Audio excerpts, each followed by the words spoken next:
안녕하세요, 김원준입니다. 오늘은 열흘간 이어진 연휴의 마지막 날입니다. 역대 최고란 공항 인파 사진이 연일 뉴스가 됐죠. 이 정도 연휴가 언제 돌아오나 달력을 뒤진 사람들도 많습니다. 2025년 그리고 2034년 그 다음이 2044년 앞으로 8년, 17년, 27년을 기다려야 합니다. 1년 중 열흘 연속 쉬는 날이 앞으로 27년간 3번밖에 안 된다는 사실. 뭔가 크게 잘못됐다 생각 들지 않으십니까? 한 조사에 따르면 세계 주요 28개국 연차 휴가 평균 사용일 조사에서 7년 연속 세계 꼴찌를 기록한 게 우리나라입니다. 유럽 대부분 국가들은 25일에서 30일 수준, 홍콩, 인도, 싱가포르 같은 아시아권도 15일 정도. 조사 대상 중 오로지 우리나라만 한 자릿수입니다. 프랑스는 연차가 아니라 연속 휴가를 1년 최소 12일 법적으로 보장하고 있죠. 최소가 매년 12일입니다. 열심히 일한 당신 떠나라 하는 광고 문구가 몇 년 전 유행했었습니다. 휴가를 떠나는데 그동안 열심히 일을 했다는 핑계가 필요했던 거죠. 그런 핑계는 없어도 됩니다. 사람에게는 고용관계를 벗어나 김이사, 박과장, 이대리가 아니라 한 사람의 자연인으로 돌아가 쉴 수 있는 권리가 마땅히 있어야 하는 거죠. 유사일에 그 권리가 없는 자들을 우리는 노예라고 불렀습니다. 휴가제도에 국가 단위의 전면적인 개선이 필요하다. 김원준 생각이었습니다.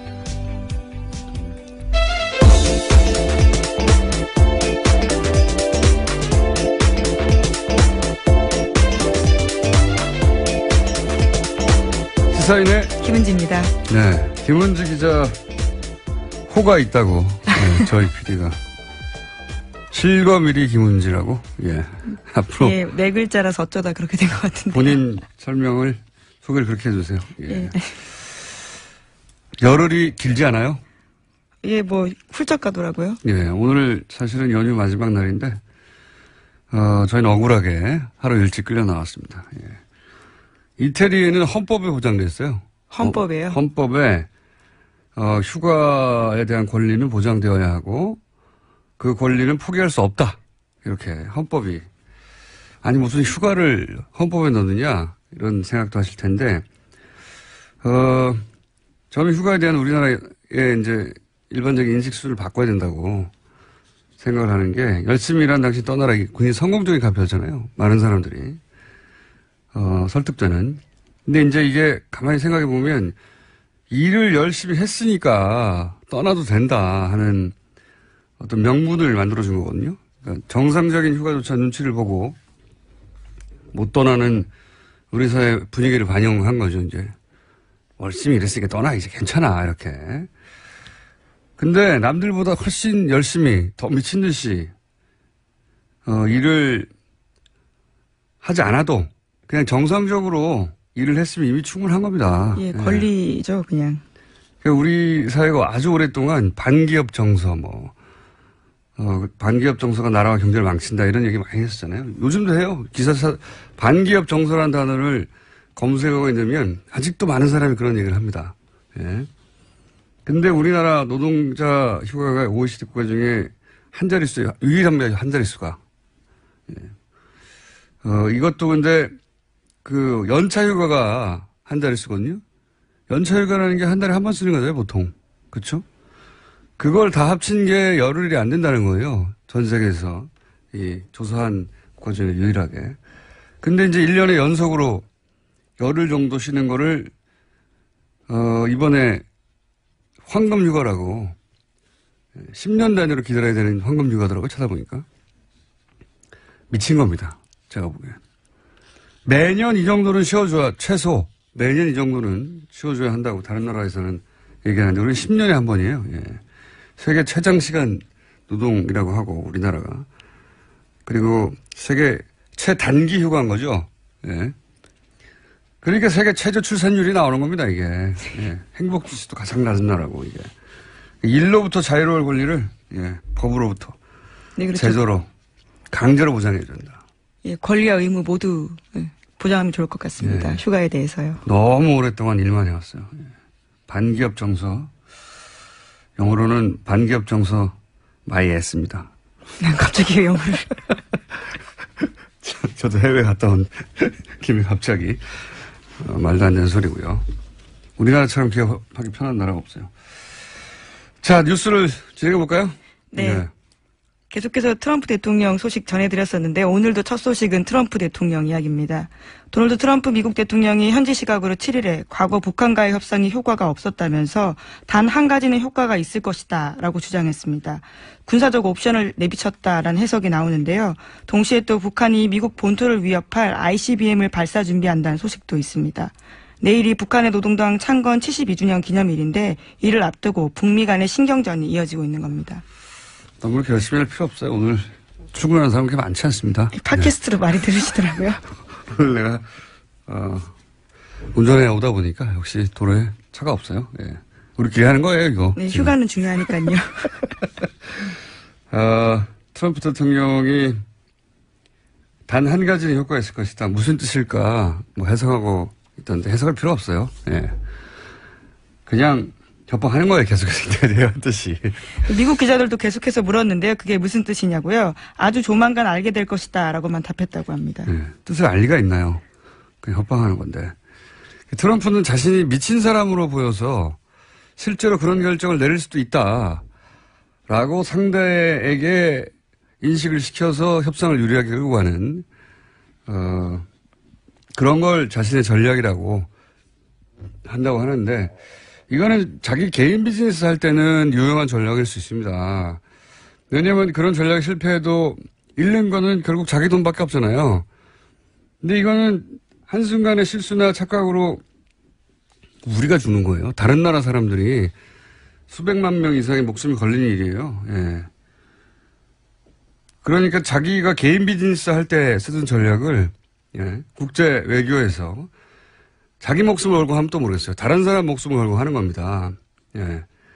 이런 정신 상태를 가진 사람의 트윗을 뭐 하루가 멀다 하고 중계하면서 거기 무슨 대단한 전략, 뭐 그런 게 있는 것처럼 해석을 하는데 없어요, 그런 거. 미국 대통령이니까 무슨 대단한 철학과 정신과 전략이 있을 것만 같다고 착각하는 거죠. 예. 그냥 장사꾼이 평생 자기가 하던 대로 국제 얘기를 하는 겁니다. 다른 사람 생명을 판도를 걸고. 네, 같은 비판을 소설가 한강 씨가 뉴욕타임스에다가 기고하기도 했습니다. 제 기고는 왜 안 받을까요? 이건 보십시오. 우리 언론은 이걸 생중계할 게 아니라 끊임없이 비판하고 압박을 해야 돼요. 아니 우리 생명을 걸고 자기 판도를 걸든가.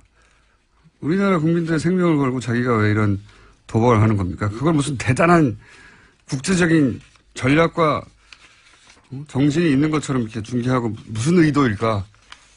바보 같은 짓이에요. 바보 같은 짓. 이런 거를 우리 언론들이 그 뒤에 깊숙한 위대한 전략이 있는 것처럼 중계하는 것은 관종이라니까요. 그냥. 자기 장사하던 기법대로 국제 얘기를 하는 겁니다. 홍군형을 내야 됩니다. 이건.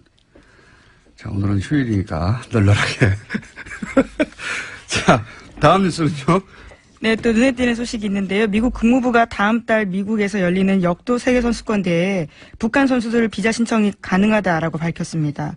그러니까 대회를 준비 중인 미국 역도연맹에서 말한 건데요. 등록 마감일 전에 북한 측으로부터 연락이 올 것을 기대하고 있다라고 밝혔다고 합니다. 대통령은 이제 이렇게 미친 사람 전략을 쓰고, 예, 그게 무슨 대단한 것처럼. 북한의,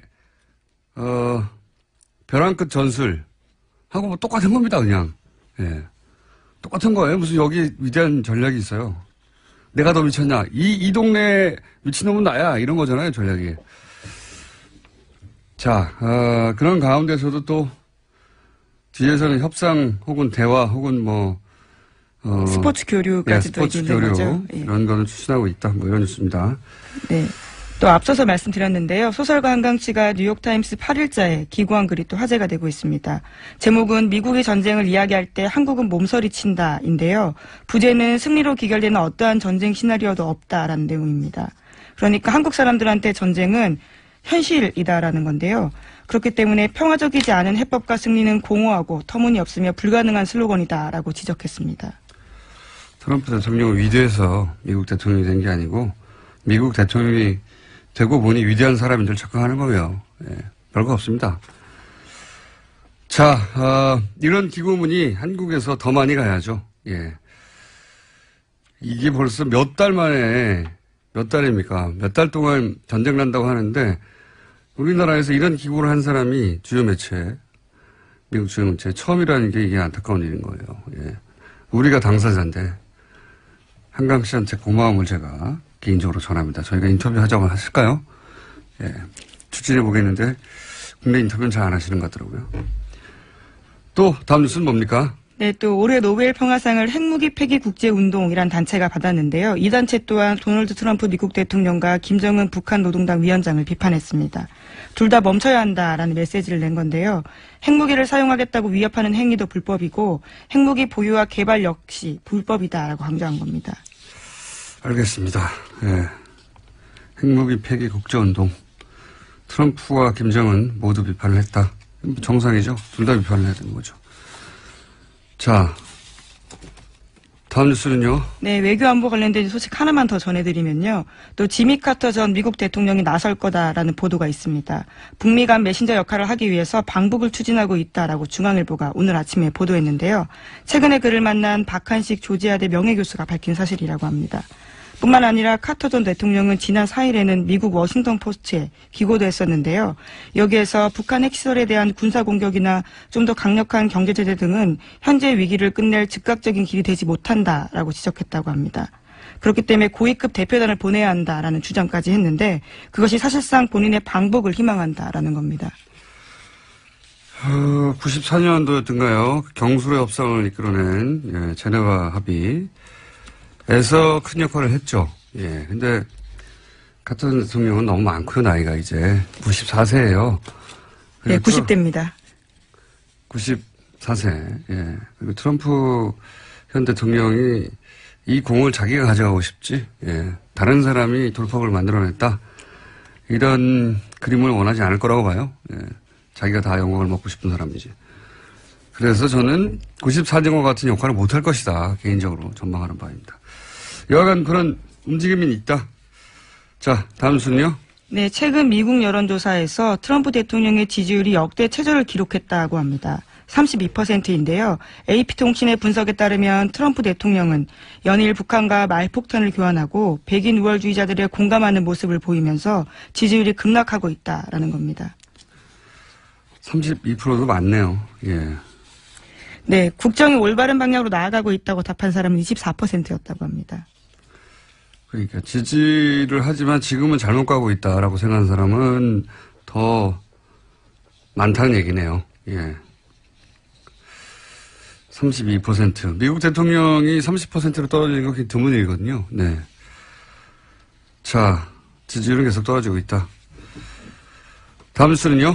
네, 국정원 소식도 전해드리겠습니다. 이명박 정부 시절 국가정보원이 이번에는 김대중 전 대통령의 노벨 평화상 수상을 취소해달라는 청원 계획을 세웠다라는 겁니다.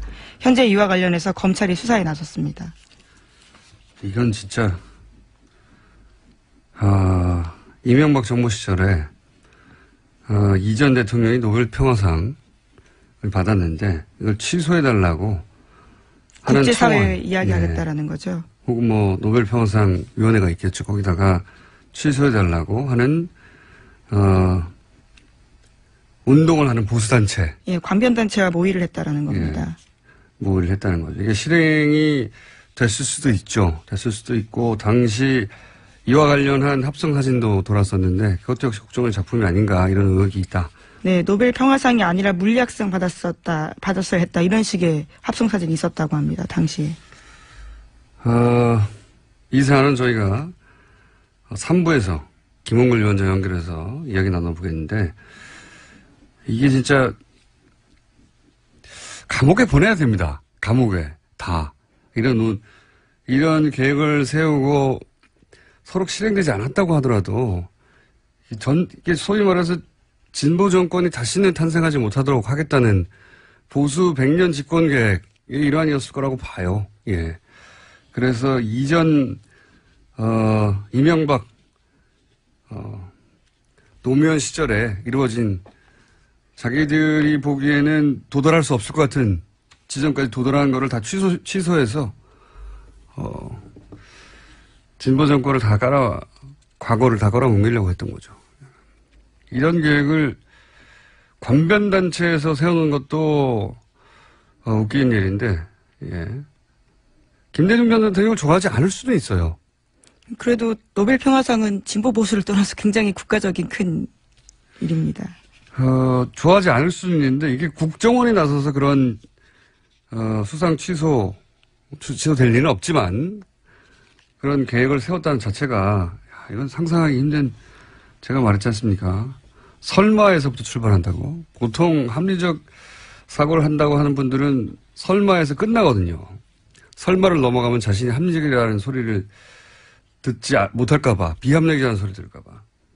공작은 설마에서부터 출발한다. 다시 한번 실감하게 되는 이야기고, 뉴스고. 3부에서 저희가 좀 자세히 다뤄보겠습니다. 다음 뉴스는요? 네, 민병주 전 국정원 심의전단장이 최근 검찰 조사에서 한 발언이 나왔습니다. 어버이연합을 특별관리하면서 추선희 사무총장도 직접 만났다라고 진술했다고 JTBC가 어제 보도했는데요. 민 전 단장은 어버이연합을 유별나게 챙긴 원세훈 전 원장 지시로 직접 만나게 되었다라고 진술했다고 합니다. 저는 이 정도 되면, 예, 국정원 1급 국장이 어버이연합을 만났다는 거잖아요. 그것도 이전 뉴스에 하면 10여 차례 정도 만났고, 그때마다 돈을 줬다는 거고. 그렇죠. 예, 어버이연합의, 추선희 사무총장은 자신은 국정원인 줄 모르고 만났다. 중소기업 사람인 줄 알았다라고 말도 안 주장했었죠. 되는 소리를 했는데, 근데 이 정도 되면 말이죠. 국정원 1급 국장이 한 번도 아니고, 이렇게 10여 차례를 만났다는 걸 보면, 어버이연합이 자생적으로 생기자 이에 국정원이 접촉한 게 아니라 국정원이 애초부터 어버이연합 자체를 탄생시킨 거 아니냐. 저는 이런 의구심을 가질 단계다 이제. 예, 그런 생각이 듭니다. 사실 추선희 사무총장에 대해서 여러 가지 의혹들이 과거로부터 있었고 어버이연합에 대해서도 이거 돈 어디서 났냐 여러 차례 추궁이 있었죠.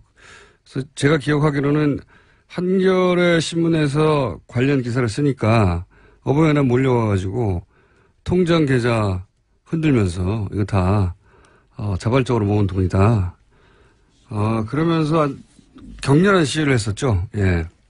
어딜 가시더라도 격렬하게 시위하십니다. 근데 당시 이제 그 언론사 앞에서 굉장히 격렬한 시위를 했었는데 그 격렬한 시 자체를 저는 국정원이 뒤에서 또 사주한 것이 아닌가.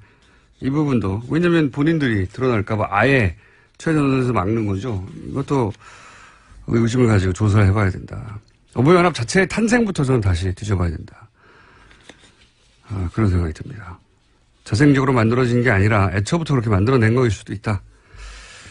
자, 하나 정도 더 할 시간이 있습니다. 네, 어제 대한애국당에서 자칭 양심선언을 한다면서 기자회견을 했는데요. 최순실 씨 태블릿 PC가 주인이 따로 있다라는 주장을 한 겁니다. 박근혜 전 대통령 대선 캠프에서 일했던 신혜원 씨가 그 주인공입니다. 그렇군요. 이거를 이제 신혜원 양심선언이라고 하는 키워드로 보도가 됐는데 일단 양심선언이 아니죠. 양심선언이라는 건 권력에 의해서 뭔가 부당하게 은폐했던 진실이 있는데 그거를 개인이 자신에 대한 어떤 불이익을 감수하면서 양심에 거리끼기 때문에 폭로하는 게 양심선언 아닙니까? 근데 태블릿 PC가 이제 폭로됐을 때 당시의 권력은 박근혜 대통령이었어요. 예. 박근혜 대통령이 태블릿 실제 주인이 신혜원 씨였는데 그걸 대통령 권한으로 덮었다. 그럼 지금 와서 양심선언을 할 수 있죠. 그게 아니고, 예. 당시 권력은 박근혜 대통령이었기 때문에 이게 양심선언이 되려면 박근혜 대통령이 최순실 씨에게 뒤집어 씌워야 되는 겁니다. 태블릿 PC가 신혜원 씨 건데, 예. 양심선언 아무데나 갖다 붙이면 안 돼요. 예. 또 지난 9월 달에요. 재판 증언도 나왔습니다. 김한수 전 행정관이 태블릿 PC 사용자는 최순실 씨가 맞다라고 증언한 바도 있습니다. 개통한 사람인데요, 이 사람은. 기자회견을 보니까 본인의 것도 확실하다고 주장한 게 아니에요, 보니까. 기자회견 내용을 보니까 당시 이제 김모 행정관이 2대의 태블릿 PC를 개통했는데 뭐 지금 나온 전화번호나 문서나 또 캠프에서 대선 캠프에서 같이 일했던 동료 사진이 나온 걸로 봐서는, 자신이 속했던 대선 SNS 팀에서 사용한 태블릿 PC로 보였다라고. 예, 이건 양심 선언이 아니라 100번 양보해도 신혜원 씨가 일방적으로 주장을 했다 이렇게 보도해야 되는 겁니다. 어떻게 신혜원 씨의 양심 선언이에요, 이게? 예. 당시 신혜원 씨가 이건 자기 거라고 주장하려고 했는데 박근혜 대통령이 막았다는 겁니까, 이게? 예, 말도 안 되는 단어를 갖다 붙여요, 여기다가. 그리고 태블릿이 당시 검찰에 수여하면 최순실 씨의 동선과 일치한다는 거 아닙니까? 로그인이나. 예, 심지어 독일까지 따라갔다는 거죠. 사용 기록이. 예. 그러니까 신혜원 씨, 그 태블릿이 신혜원 씨 것이 맞으면 신혜원 씨가 최순실 씨와 함께 독일에 동행한 겁니다. 그러면 양심 선언할 주체가 아니라 조사의 대상이 되는 거예요. 예. 신혜원 씨도 독일에 왜 갔어? 이렇게. 혹은 출입국 기록이 없으면 그럼 밀입국하거나 밀출국을 한 거예요. 조사 대상이 되는 거예요. 이건 박근혜 전 대통령을 구해내고자 하는, 예, 친박 세력 구속기간 연장이 내일인가 결정되죠? 예, 내일입니다. 예. 그 기간 연장을 막아버리는 양심선언이 아니라 일종의 절규 같은 거죠. 예. 절규라고 봐야 됩니다. 그런데 신혜연 씨 같은 경우에는요, 이미 유죄 판결을 받은 바가 있습니다. 선거법 위반으로 이미 SNS를 불법적으로 사용했다라는 것들이 있는데 이게 과연 유리할지도 좀 의문입니다. 뭐 선거법 위반이어도 양심이 꺼리낀 일을 폭로하고 양심선언을 할 수는 있는데 이건 양심선언이 아니라는 거죠. 예. 이걸 양심선언이라는 키워드로 본인들이 주장한다고 그대로 보도해주면 이건 저는 언론의 직무유기라고 봅니다. 대체 어디서 양심의 선언을 읽어낸 건지. 예. 양심선언은 아니고요. 예. 그런 주장이 있었다. 예. 그런데 그런 주장이 사실이라고 전제하면 신혜원 씨는 조사 대상이다. 그리고 신혜원 씨가 어떻게 최순실 씨와 독일을 동행했다는 건지 혹은 뭐 거기에 찍힌 최순실 사진을 그럼 옆에 앉아서 찍었다는 건지 가족 사진도 조사의 대상이 되는 거죠. 물론 뭐 이게 사실로 밝혀질 확률은 제로에 가깝다고 저는 보긴 합니다만 그런 주장은 있었고 어제 크게 보도가 되고 검색어도 올라왔고 그죠? 화제가 되긴 했었습니다. 하지만 양심선언은 아니다. 예, 정확히는 신혜원 씨가 속한 단체에 대해서 이야기한 겁니다. 선거법 위반 부분요. 어쨌든 양심선언이라고 보도한 자체가 저는 이게 언론의 직무유기라고 봅니다. 여기까지 할까요? 예. 네. 휴가를 하루 일찍 끝내서 억울한 시사이네. 예, 김은지였습니다. 감사합니다. 자, 조준영 기자, 안원구 전 너무 길어요. 대구지방국세청장님 나오셨습니다. 안녕하십니까? 안녕하십니까? 안녕하십니까? 자, 연휴를 마지막 날을 쉬지 못하고 여기 나오게 해서 매우 고소합니다. 아니 혼자 하시지 듣지도 않는데. 네, 오늘 출근길에는 듣는 분들이 평소에 비해서 매우 적겠지만 또 이게 다운로드 받아서 듣게 됩니다. 예. 주말에 저희 PD 얘기로는 연휴 기간에 다운로드는 더 늘어났다고. 예. 심심한 거죠. 네. 또는 멀리 운전하러 가실 때, 운전하고 멀리 가실 때 듣기도 하고. 자, 오늘 아침 실시간으로 듣는 분들의 숫자는 좀 적을 것이다. 그러나 결국 오후에나 내일 다운로드 받는다. 라고 생각하고 이제 방송을 하면 덜 억울하잖아요. 자, 오늘은 저희가 140억을 돌려받는 과정에 대한 얘기를 쭉 해왔는데 오늘은 조금 바꾸겠습니다.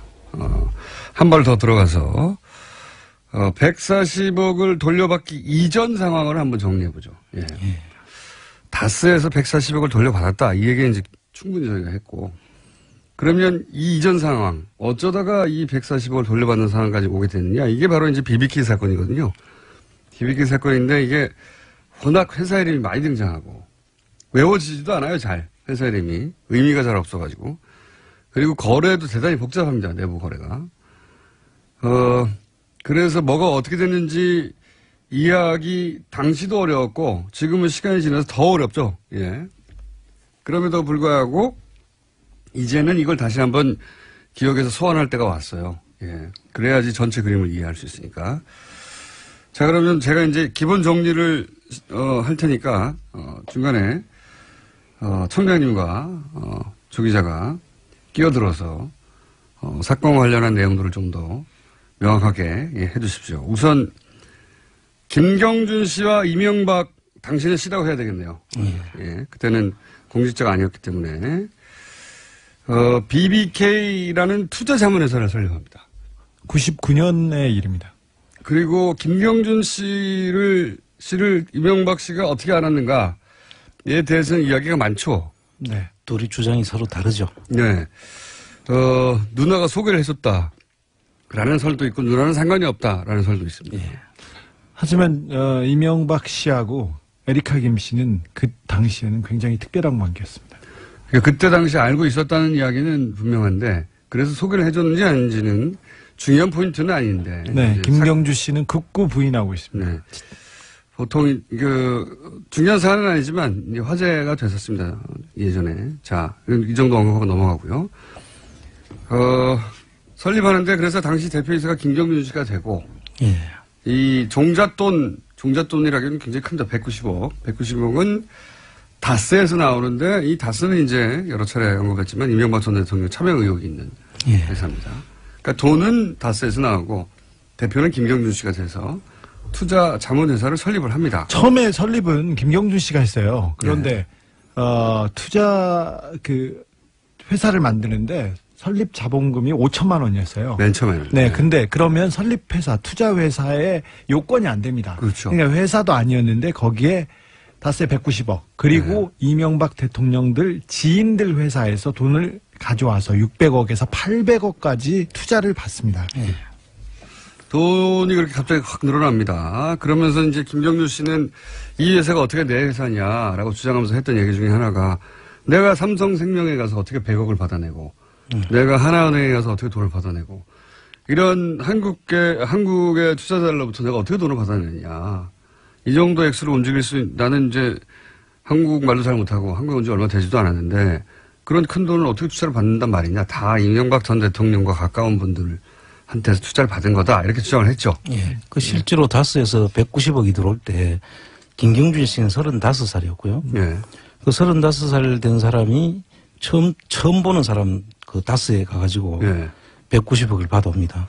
다스에 처음 만나서 받았다고 하죠. 네, 다스에 방문했을 때 다스의 회장이 이상은 씨였는데 이상은 씨는 만나지도 않았고요. 다스에 돈을 투자했는지도 모르고 있었어요. 근데 그 당시 사장은 김성우 씨였는데 김성우 씨한테 지금 김성우 씨 옆에 있던 사람한테 지금 문자를 받고 있습니다. 근데 아주 젊고 멋쟁이 청년이 하나 와서 젊은 청년이다. 그냥 젊은 청년이고 옷맵시도 좋고 그냥 좋은 이미지의 청년이 와서 한 5분 정도 김성우를 만나고 그냥 갔다. 네. 그리고 190억 투자했다는 겁니다. 이게 말이 됩니까? 190억이 아니고 19억도 아니고 1,900만 원도 그렇게 투자를 안 합니다. 모르는 사람인데요. 네, 당시 다스의 장부상 190억을 움직일 만한 여유가 없었어요. 이익도 훨씬 작았는데 사실 그런데 다스에는 돈이 많았대요. 그 당시에는. 그런데 장부나 그 명목상으로는 그 190억을 투자할 여력이 전혀 없는 회사예요. 여력이 전혀 없었고요. 그 돈이 이제 263억 그 도곡동 땅 판 돈에서 나온 거죠. 나온 것으로 지금 보고 있습니다. 그래서 도곡동 땅이 연결되어 있다고 계속 하는 거고. 그래서 도곡동 땅 주인이 다스 주인이고 다스 주인이 BBK 주인이다라고 이제 계속 이야기가 돌고 있는 거죠. 예, 10몇 년째 돌고 있는 거고요. 자, 그렇게 해서 190억이 들어가면서 당시 인터뷰 이제 회사 꼴에 맞춰서 만들었는데 당시 인터뷰를 보면 언론 인터뷰를 보면 선거법 위반으로 당시 이명박 씨가 피선거권이 박탈이 됐었어요. 예, 박탈이 돼 98년도 일이죠. 그런데 정치 활동 재개를 준비하면서 본인은 이제 토목건설 분야에 이름을 날렸었는데 그때가 생각해 보시면 98년, 99년이 인터넷 시대가 막 열리는 시점입니다. 그리고 IMF였습니다. 네, IMF였고. 그래서 첨단 분야에서 사업 성공을 해낸 경력이 필요했다. 이렇게들 얘기를 하고 있고요. 그러면서 당시 잘 나가던 금융인이었던 김경준 씨와 함께 이런 투자자문 회사인 BBK를 설립했는데 BBK 회사 자체가 목적이 아니었고 만들려고 했던 거는 인터넷 기반의 종합 금융회사. 예, 이런 걸 만들려고 했던 거예요. 그래서 BBK는 투자 자문이고, 그리고, 증권회사인 EBK, 인터넷 증권회사 EBK를 또 하나 만들고 그 두 가지 회사를 지주회사인 LKE. 예, 이름이 이제 복잡하기 시작합니다. 네. 기억하실 필요는 없어요. 그냥 BBK 하나만 기억하시면 되는데 그런데 이제 회사의 꼴은 그렇게 증권회사, 지주회사, 투자회사 그리고 인터넷 은행을 만들고 싶어 했지만 인터넷 은행은 당시 법상 안 됐기 때문에 설립이 안 됐죠. 예, 네 가지 은행까지 이런 종합금융회사를 만들려고 했었습니다. 이 과정에서 이제 소위 이명박 전 대통령과 가까운 투자자들이 참여를 하게 되죠. 예. 하나은행, 삼성생명 또 어디가 있습니까, 그거에? 심택이라는 회사가 또 있죠. 그리고 그 종교단체, 기독교단체도 투자를 했죠. 그렇죠. 예. 근데 이제 하나같이 다 이명박 전 대통령과 개인적으로 가까운 사람. 아주 특별히 가까운 사람들. 소망교회 그 장로 동료였습니다. 예. 그런 곳에서만 투자를 했어요. 예. 하필이면. 그런데 당시 특검 때는 이명박 전 대통령은 이 투자를 알지도 못했다고 주장을 합니다. 그렇습니다. 이 돈들이, 예. 그런데 그게 가장 말이 안 되는데, 김경준 씨가 BBK를 설립했다고 해서 대표가 되긴 했어요. 예. 근데 부사장, 그리고 경리과장, 그 다음에 그 직원들도 다 이명박 사람들이었어요. 김백준, 이진영 이런 사람들은 BBK에서 근무했던 직원들은 모두 청와대에 갔습니다. 이명박 때. 근데 당시에 새로운 상품이 나왔지 않습니까? 새로운 회사. 그래서 내가 새로운 회사를 만들었다. 그리고 내가 새로운 상품을 만들었다. 써보니까 좋다. 이렇게 광고 모델로 나서고 CEO로 나선 사람이 이명박이었어요. 그러다가 계속해서 자기가 광고하고 팔고 다니다가 갑자기 문제가 생깁니다. 문제가 생기자마자 나는 모른다. 나는 모르는 일이다. 나도 속았다. 이렇게 입장을 바꾸죠. 갑자기. 근데 그 이전에 이게 지금 방금 얘기하다가 여기까지 넘어왔는데 이 투자들 본인들 다 지인들이고 지금 방금 주 기자가 얘기한 대로 회사에 근무한 사람들이 다 자기 측근들인데 자기는 이 투자를 몰랐다고 그래요. 네. 네. 다스에서 190억이 간 투자에 대해서도 본인은 몰랐다. 네. 그거는 그 회사는 자기 형님이 하는 거기 때문에 형이 알아서 투자한 것이지. 형도 몰랐어요. 근데 본인 형도 몰랐다고 나중에. 예. 강원대학에서 특강을 하면서 BBK를 내가 설립했다. 예. 또 그 이장춘 박사라는 분한테 명함을 줬는데 그 이장춘 박사가 꼼꼼하게 그 네네. 내용을 다 메모까지 몇월 해놨죠. 며칠 날 만나서 예. 이명박 그러한 주장들을 다 하고 있는데도 불구하고 나는 몰랐다라고 계속 주장하죠. 그렇죠. 190억을 나는 몰랐다는 게 너무 말이 안 되는 게 본인의 형님, 처남이 하는 회사지 않습니까? 근데 이 회사가 장부상으로는 도저히 투자할 수 없는 정도, 이 투자가 실패하면 망할 정도의 돈을 투자해요. 그것도 35세에 한국에 들어온 지 얼마 안 되는 청년에게. 한국말도 잘 못합니다. 그러면서 이 청년이 믿을 만한 청년인지 아닌지 안 물어봤다는 거 아니에요? 그렇죠. 동생한테, 형이. 예.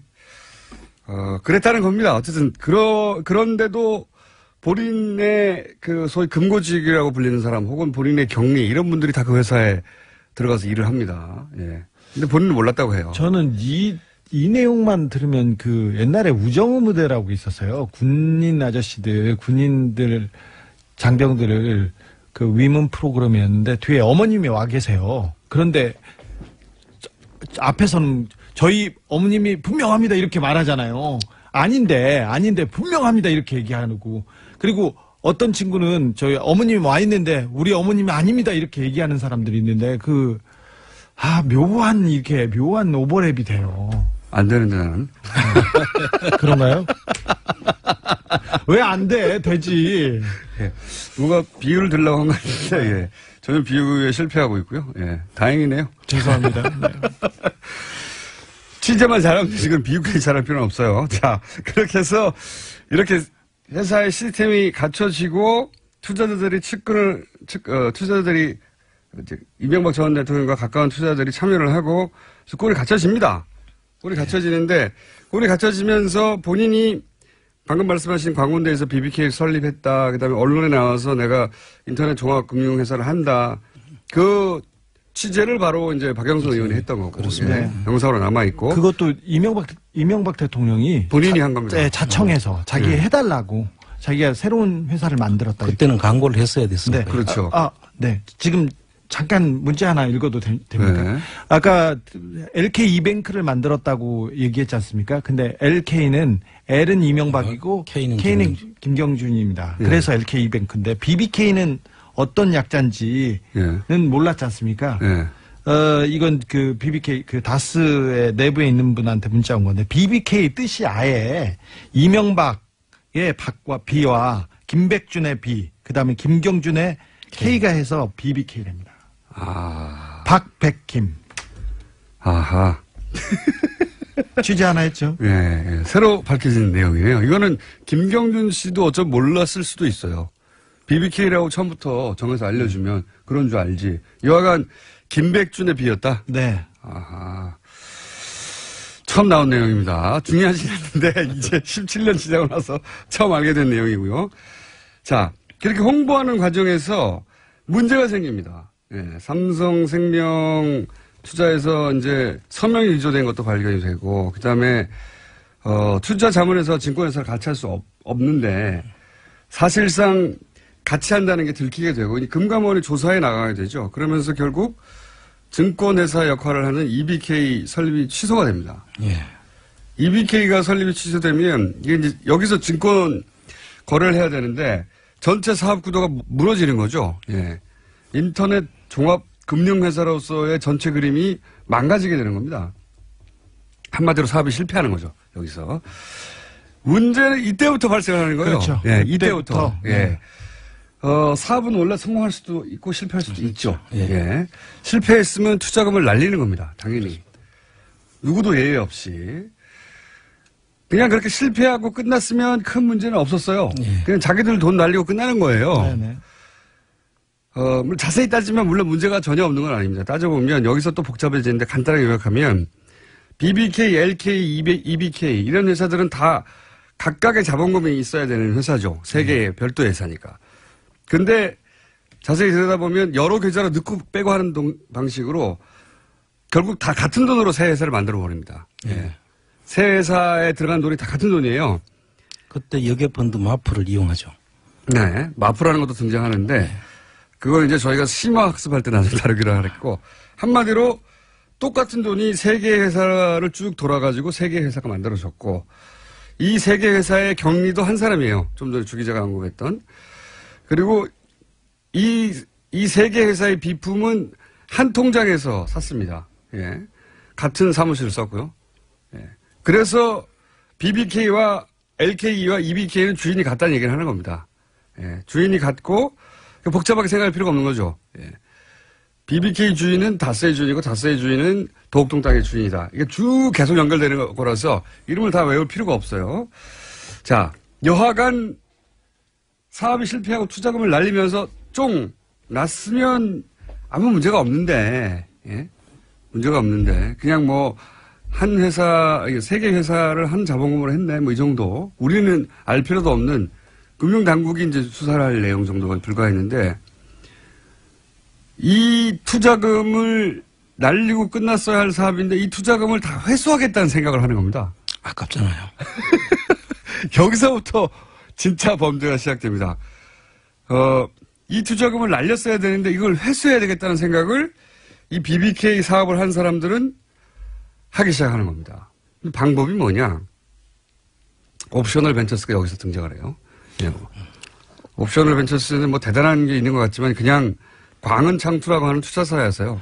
거의 상장 폐지되기 직전에 있는 회사. 껍데기만 사서 강주은행이 소유하고 있던 계열사였죠. 예. 그래서 강은창투라고 이제 불리는 예. 것입니다. 이 광은창투를 삽니다.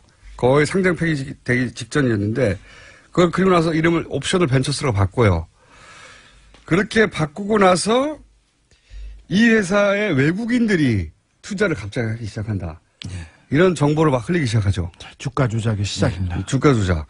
그러면서 주가 조작을 하려면 누군가 주식을 사야 되지 않습니까? 그렇습니다.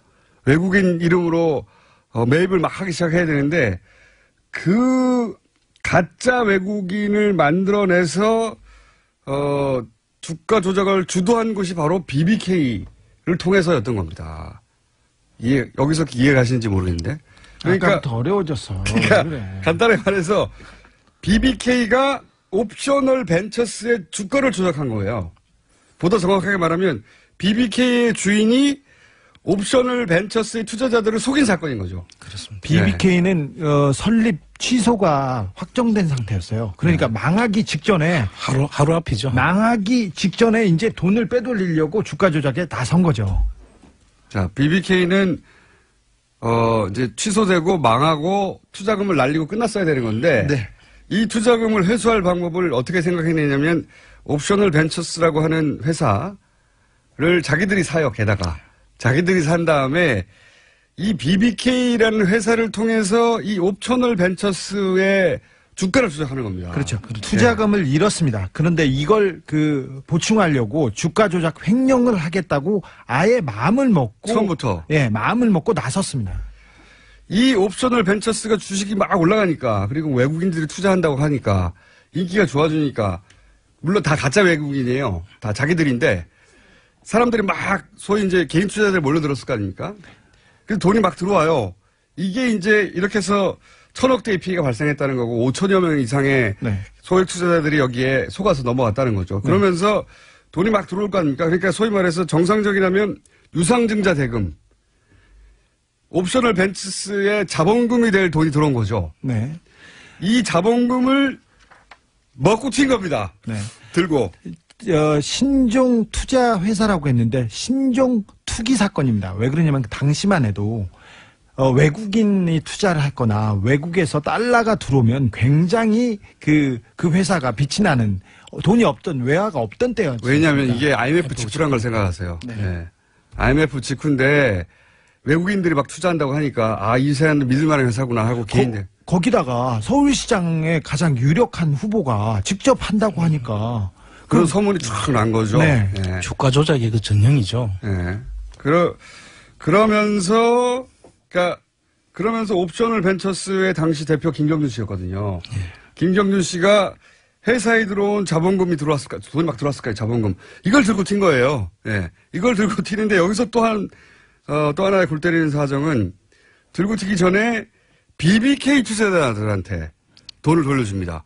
옵셔널 벤처스의 자본금이 들어왔는데 이걸 획경을 해가지고 BBK 투자자들한테 돌려주는 거예요. 기억하시죠? 그 BBK 투자자들은 모두 이명박 대통령의 절친들이거나 관련된 회사였습니다. 이게 이제 전체적으로 좀 이해가 가실 것 같은데 좀 쉽게 설명을 해가지고 제가 쉽게 설명한 것 같은데. 제가 아까 복잡해졌다니까. BBK 주인이 BBK 사업에 들어갔던 투자금을 회수하려고 옵셔널 벤처스라는 회사를 통해서 주가 조작을 했다. 이런 겁니다. 네. 그리고 나서 그 주가 조작을 한 돈을 가지고 이명박 전 대통령 투자자들한테는 돌려주고 그리고 이명박 전 대통령의 친인척이 한다고 알려져 있는 다스에는 190억 중에 50억만 돌려준 거예요. 희한하게 여기만. 네. 그때 140억을 안 돌려준 겁니다. 네. 여기에 대해서 말들이 많아요. 나중에 다 잠잠해지면 돌려받으려고 했다. 아니다. 이명박 전 대통령이 김경준 씨에게 당했다. 서로 공모했다. 얘기가 서로 달라요. 다르긴 한데 어쨌든 이때 140억이 네. 못 돌려받은 돈, 혹은 안 돌려받은 돈, 혹은 나중에 돌려받으려고 했다가 사고가 난 돈, 이 돈을 돌려받으려고 하다가 이 사단이 지금 140억 사단이 난 거예요. 당시까지만 해도 그러니까 190억 중에 50억만 돌려줄 때까지만 해도 김경준과 이명박의 사이가 나쁘지 않았어요. 그렇죠. 김경준 씨는 이 주가 조작 사건으로 검찰의 조사를 받았어요. 근데 나중에 위조 요건으로 도망갔죠. 미국으로 도망갔는데 그 검찰 수사를 받을 때도 이명박 씨한테 계속 물어봤고 조언을 받았습니다. 근데 주진우 기자 안원구 청장이었습니다. 다음 주에 이어가겠습니다. 아니 시간이 다 됐어. 이명박 정부 시절 국정원이 보수단체를 앞세워서 김대중 전 대통령의 노벨 평화상 수상을 취소해달라는 청원을 하는 그런 계획을 세운 정황이 드러나 수사에 나섰습니다. 이 문제 김홍걸 더불어민주당 국민통합위원장 연결해서 좀 더 자세한 이야기 나눠보겠습니다. 안녕하세요, 위원장님. 네, 안녕하세요. 김홍걸입니다. 우선 여기서부터 얘기를 시작해보죠. 김대중 전 대통령의 평화상 수상자 후보로 오르기 시작한 게 언제부터입니까? 언제부터로 알고 계십니까? 예, 한 30년 됐습니다. 87년 때부터니까요. 87년. 그때 정황이 어떤 정황 하에서 이게 노벨 평화상 후보로 거론되기 시작한 거죠? 그 당시에 이제 전두환 정권을 상대로 예. 이제 민주화 운동을 하는 지도자이셨지 않습니까? 네네. 그래서 이제 국내외에 많은 이 성원을 해주시는 지지자들이 있었고, 이제 특히 해외에 계신 분들이 적극 나서서 이제 추천을 해주신 거죠. 그때 제가 기억하기에는 그 독일 쪽에서 예. 브란트 수상이 그 노벨 평화상을 수상한 이후로부터 독일 쪽에서도 적극적으로 후보 추천을 한 걸로 알고 있는데. 예. 브란트 전 수상과 네. 또 나중에 대통령이 되신 바이체커 박사가 네. 적극적으로 후원을 해주셨고요. 또 미국에서도 도와주신 분들이 많았습니다. 당시 노벨 평화상 후보로 수상되기 전까지 몇 번 정도 후보에 오르셨죠, 그때? 제가 정확하게 숫자를 기억하지는 못하는데요. 그러니까 87년부터 해서 2000년도까지 거의 매해 이렇게 후보로 추천해 주신 분들이 있었고요. 네. 아무래도 현역 정치인의 입장이기 때문에 이제 대통령 자리를 노리시는 유력한 대권 주자였기 때문에 그 점이 약간 핸디캡으로 작용하긴 했었죠. 그러니까 이제 노벨 평화상 후보로 거론된 거는 87년 이후에 10회 이상 최소한 거론된 그렇죠. 건데 갑자기 이제 대통령이 되고 나서 로비로 평화상을 받았다, 노벨상을 받았다고 하는 이야기가 보수 진영에서 이제 불거지기 시작합니다. 그렇죠? 예. 그런데 그런 얘기가 하도 많이 나오니까 당시 이제 노르웨이의 그 노벨상 위원회가 그게 아니라고 해명하는 일도 있었죠. 그때 상황도 좀 설명해 주십시오. 예. 그 노벨상을 받으신 후에도 네. 계속해서 이제 2002년 대선을 앞두고 네. 이 노벨 평화상 받으신 의미를 깎아내리고 이 한반도 평화 분위기가 조성되는 것을 원치 않았던 이제 보수 야당과 보수 언론에서 계속 그런 그러니까 로비설 네. 그것을 자꾸 반복해서 꺼내곤 했었죠. 그리고 그 노벨상 위원회에서 그걸 해명할 수밖에 없었던 것은 이 자기들의 명예와도 관련이 돼 있지 않습니까? 로비를 해서 탈 수 있다 이렇게 소문이 난다면 이거는 말이 안 되는 거니까요. 예. 또 이 로비가 통해서 노벨상을 받을 수 있다면 이 우리가 지금까지 봐왔던 이 제3세계의 무명의 인권 운동가 이런 사람들이 어떻게 받겠습니까? 이 그렇죠. 재벌이나 영향력 있는 기관에 있는 사람들이 다 받아야죠. 실제로 그 2000년도에 노벨 연구소 연구실장인 그 올라브 욜스타트 연구실장이 이 로비설에 대한 질문을 받았어요. 하도 그런 얘기가 많이 나오니까. 거기에 대해서 답을 연구실장이 한 적이 있습니다. 혹시 그 답변도 기억하고 계십니까? 그 노벨 평화상 위원회에서 네. 사실 그런 특히 한국 언론에 예. 그런 질문을 하도 많이 받고 여러 차례 답변을 해서 일일이 어느 말을 누가 했는지 다 기억은 제가 못하지만 그러니까 워낙 한국 언론에 시달려가지고 네. 계속해서 이분들이 로비설은 말이 되지 않는다. 예. 오히려 주지 말라고 하는 로비는 있었다. 예. 이런 얘기를 했었죠. 그리고 좀 한국 사람들에 대해서 좀 불쾌하다는 그런 의사표시도 했었죠. 이렇게 그 얘기를 한 걸로 보도됐어요. 그러니까 방금 말씀하신 대로 한국으로부터 로비가 있긴 있었는데 기이하게도 김대중 정부로부터 로비를 받은 게 아니라 정치적 반대자로부터 상을 주면 안 된다는 로비가 있었다. 그럼에도 불구하고 우리는 노벨상을 수여하기로 했다. 이렇게 답변을 했어요. 네. 혹시 아버지께서 생전에 이렇게 보수 진영에서 노벨상을 놓고 벌어지는 공격에 대해서 뭐라고 하신 적 없으십니까? 물론 평생을 쌓으신 그 민주화와 한반도 평화의 업적을 그렇게 깎아내리는 거에 대해서 기분이 나쁘셨겠지만 예. 그분은 그 자신이 자신의 삶이 결국은 국민들한테 언젠가는 역사에서 이렇게 평가를 받을 거라는 확신이 있으셨기 때문에 크게 그것을 마음 쓰지는 않으셨습니다.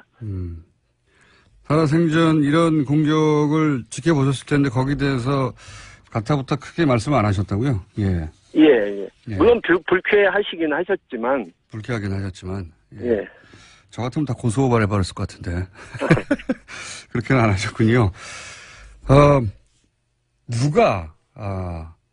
혹시 이 로빗을 구체적으로 제기했던 인물, 누가 그랬는지는 아십니까? 글쎄요, 그러니까 증거가 없으니까. 네.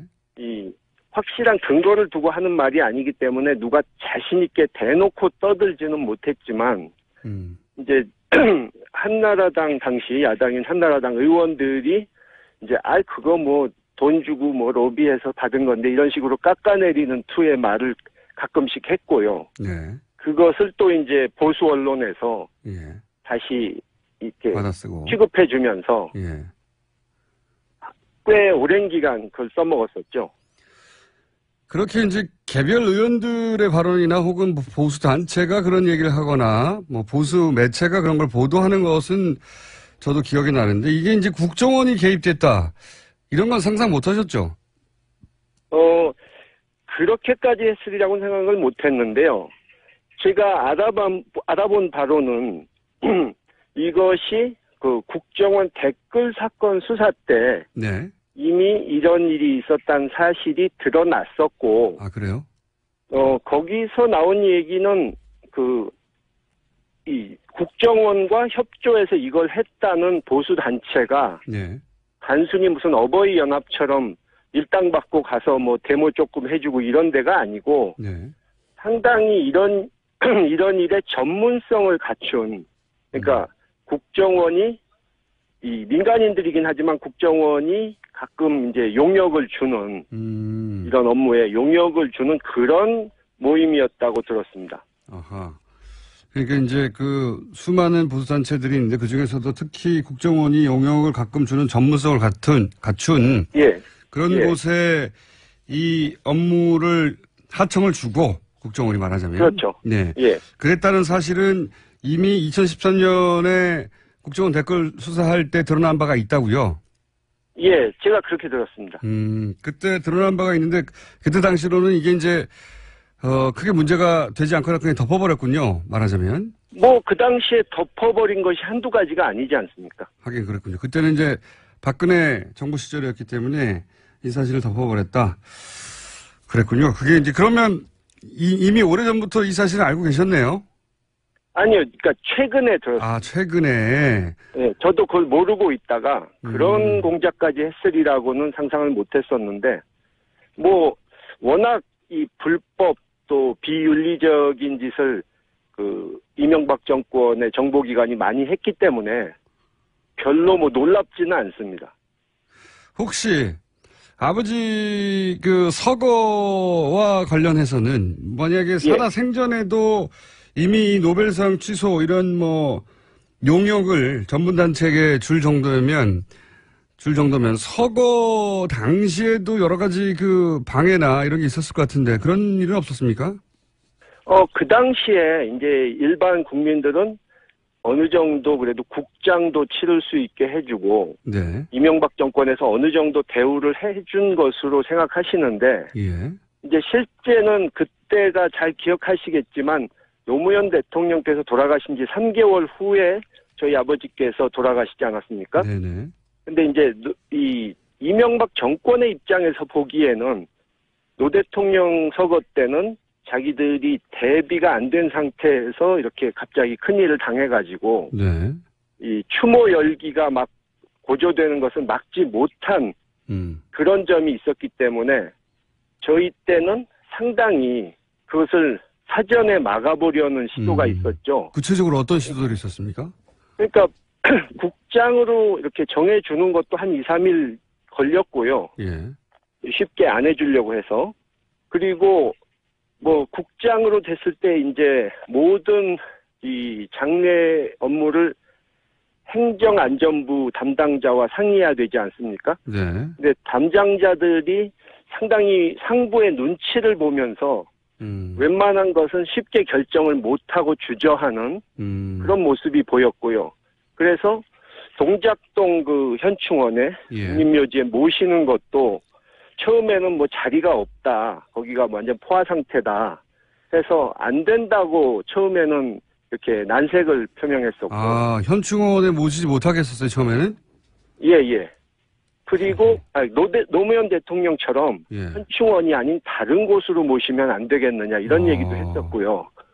또 그 장례도 네. 사실 워낙 조문객들이 많이 오셨기 때문에 이제 7일장으로 하려고 했었는데 예. 그것을 정부 요청으로 하루 줄여서 6일장으로 보통 3, 5, 7 이렇게 하지 짝수로는 하지 않지 않습니까? 근데 7일장을 하려던 것을 6일장으로 끝냈고 제가 들은 바로는 그 방송에 예. 이런 추모 특집이라든가 이런 것이 나오는 거에 대해서 내용과 분량도 좀 조정하도록 이런 압력이 약간 있었다고 들었습니다.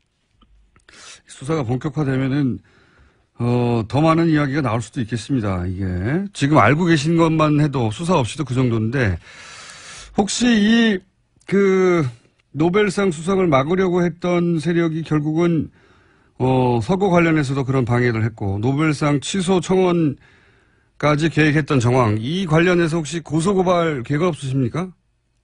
글쎄요, 뭐 지금 일단은 지금 좀 전에 말씀드린 대로 이명박 정권에서 저지른 불법적이고 비윤리적인 행위가 워낙 많기 때문에 예. 지금 이것은 빙산의 일각일 뿐이고 예. 또 아직 진상이 다 밝혀지지 않은 상태라 더 철저한 수사가 이루어져서 좀 확실한 진상이 밝혀지는 것을 보면서 결정해야 되지 않을까 싶습니다. 이거 그냥 넘어가서는 안 될 것 같은데요. 자, 오늘은 여기까지 듣고요. 수사가 좀 더 진행이 되겠죠. 진행이 되면 새로운 사실이 나오면 저희가 연결해서 또 한번 이 이야기 나눠볼까 합니다. 오늘 말씀 여기까지 듣겠습니다. 감사합니다. 예, 감사합니다. 지금까지 김대중 대통령 3남 김홍걸 국민통합위원장이었습니다. 아르헨티나에 우리나라 국유지가 있다고 하네요. 예. 그런데 이 국유지가 박근혜 정부 시절에 잘못된 조치로 이 땅을 잃게 될 위기에 처했다고 하는데, 예. 어떤 내용인지 국회 외통위 더불어민주당 간사 김경혁 의원 전화 연결해서 이야기 자세히 들어보겠습니다. 안녕하세요, 의원님. 안녕하세요. 김경협입니다. 이 아르헨티나에 우리나라 국유지가 있다는 사실은 처음 알았는데 연휴 기간에 기사가 됐었습니다. 애초에 이 땅을 어떻게 우리 국유지가 된 겁니까? 굉장히 오래됐어요. 예. 1978년도 박정희 대통령 시절인데요. 진짜 오래됐네요. 예. 이 땅의 넓이는 여의도의 79배. 그러니까 서울시 면적이 한 3분의 1 정도 되는 땅인데요. 예. 아르헨티나 내륙 한가운데 이 땅을 구입해 놨던 거죠. 당시에는 210만 달러를 투입을 했는데 국민 세금이었고요. 예. 아마 목적은 인구도 분산시키고 식량 자원을 확보하기 위해서 농업 이민을 추진할 계획이었던 것으로 보입니다. 그렇군요. 남미 지역에 사실 일본인들은 많이 이민을 갔었는데 그걸 보고 이런 계획을 세운 것 같기도 하고요. 예. 그렇죠. 예. 그런데 그렇게 농업 이민 계획을 추진하기 위해서 땅을 샀는데 이게 왜 방치됐습니까? 그 위치가 남미 대륙의 한복판이에요. 예. 그 부에노스 아이레스에서 약 1,000km 정도가 떨어져 있는데요. 예. 환경이 매우 열악합니다. 낮 최고 기온이 50도까지 올라가고 또 토양에 소금기가 많아가지고 실질적으로 농사가 불가능한 땅입니다. 아하. 그러니까 이런 데다가 농업 이민을 추진하는 것 자체가 대단히 좀 부적절했고요. 예. 실질적으로 현지 조사나 이런 것들을 제대로 하지 않은 상태에서 그냥 구입을 했던 거죠. 그래 놓고 이제 그 이후에 계속 매년 관리비만 계속 지출되고 있던 상황이었습니다. 그렇군요. 땅의 크기가 얼마나 된다고요? 서울시 면적의 3분의 1. 그러니까, 이게 여의도 땅의 79배입니다. 아, 그러니까 이게 단순한 계획이 아니고 당시만 하더라도 굉장히 큰 계획이었군요. 그 정도 큰 땅을 샀으면은. 보니까 2만 헥타르 정도가 넘었네요. 보니까. 네, 서울시의 3분의 1 정도면, 야, 대단한 땅을 샀는데, 근데 이제 그런 땅을 사면서 사전 조사가 잘못되고 해서 활용도가 낮은 땅을 샀다. 그래서 활용 방법을 못 찾고 있었다. 예. 그러다가 우리 정부가 이 땅에 대해서 관심을 가지게 된 시점이 있습니까? 이제 그 노무현 대통령이 아르헨티나를 순방을 하게 됐어요. 예. 그래가지고 이제 이 농장이 방치돼 있는 것을 보고 이것을 좀 활용 방안을 마련을 하라라고 이제 노무현 대통령께서 지시를 했고, 그 당시에 이제 외교부가 이게 외교부 산하에 이제 코이카가 이걸 관리하고 있었는데요. 예. 이거를 이제 코이카가 독자적으로 개발하기가 어려웠기 때문에 네. 이걸 농림부로 소유권을 이전을 해가지고 아하. 농림부에서 농어촌공사에서 이것을 개발하기로 결정을 해놨습니다. 아하. 예. 거기까지 진행이 됐으면 이제 아무래도 외교부는 외교를 하는 곳이니까요. 결국 그 땅을 식량자원 확보를 위해 쓰든 어쨌든 토지를 개발하고 혹은 농업에 이용하려면 농림부가 이관 받는 게 맞는 것 같은데. 예. 그렇게 농어촌 공사가 이관 받기로 합의하고 결정됐는데 그다음 진척이 없었나요? 그리고 나서 이제 이명박 정부가 들어서면서 예. 이 계획 자체를 완전히 다시 다 뒤집어 엎었어요. 왜 그랬을까요? 예. 그게 아마 시기적으로 2008년 10월 달인데 국무총리 주재 관계기관 장관 회의에서 예. 농어촌공사 이관 결정 자체를 철회한다 이렇게 해서 결정을 했는데요. 예. 아마 그 당시에 명목적인 이유는 실무 조사를 해봤더니 예. 그 이관 비용이 예. 노무현 정부 당시에 검토했던 비용보다 약 한 10억 원 정도가 더 소요된다. 10억 원이요? 예. 그런데 실질적으로 이 당시에 보면은 이것 때문이었겠느냐라는 거죠. 그 땅의 면적에 비하자면 10억 원은 큰 돈이 아닌 것 같은데요. 별로 돈의 문제는 아니었던 것 같고요. 예. 내용상으로 보면 이제 당시에 그 미국산 쇠고기 예. 촛불 집회가 한참 그 최고조에 이뤘던 시점이고, 이명박 대통령 들어서고 나서 노무현 흔적 지우기 사업이 아주 본격적으로 진행이 됐던 시기였었죠. 예. 그래서 노무현 정부가 했던 것은 모든 것을 다 부정하고 실제로 다 이제 뒤집어 엎었던 좀 그런 시기였던 것으로 보입니다. 그렇게 그런 정황도 있겠지만 그렇게만 생각하고 가기엔 좀 이해가 안 가는 대목이 좀 있네요. 그죠? 아직 다 밝혀지지 않은 거죠. 일단 그렇게 뒤집었다는 것까지만 밝혀진 것이고.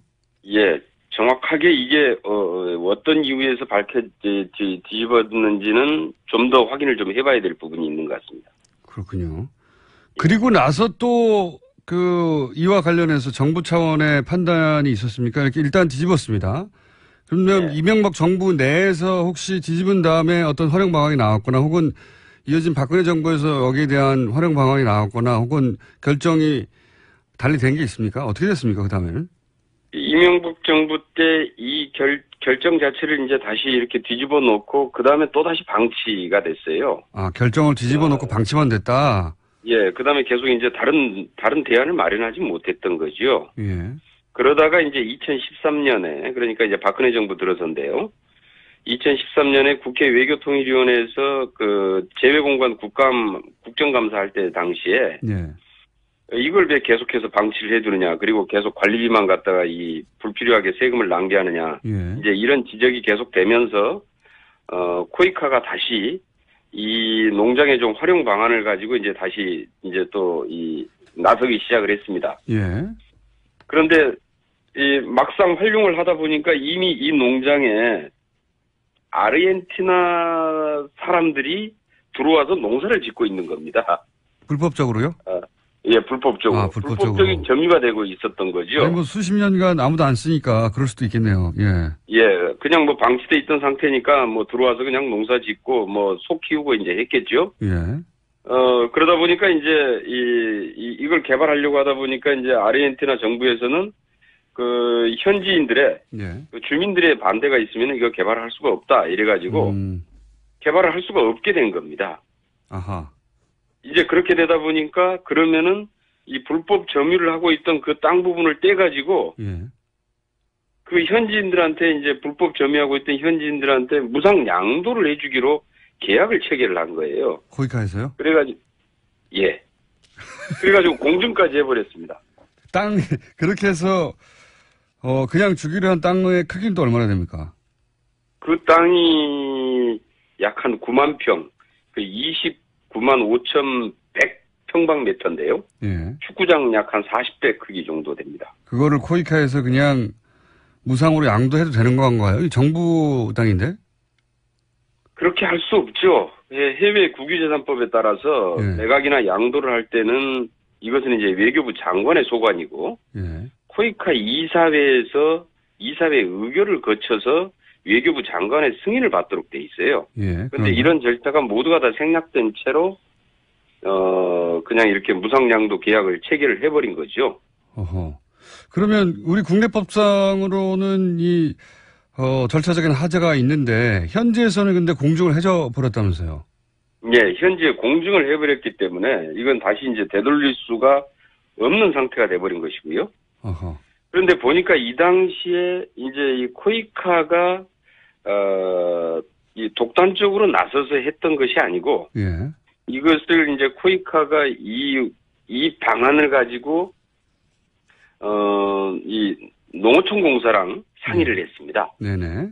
예, 근데 이제 농어촌공사가 상의를 했고 농어촌공사가 당시에 농어촌공사 사장이 예.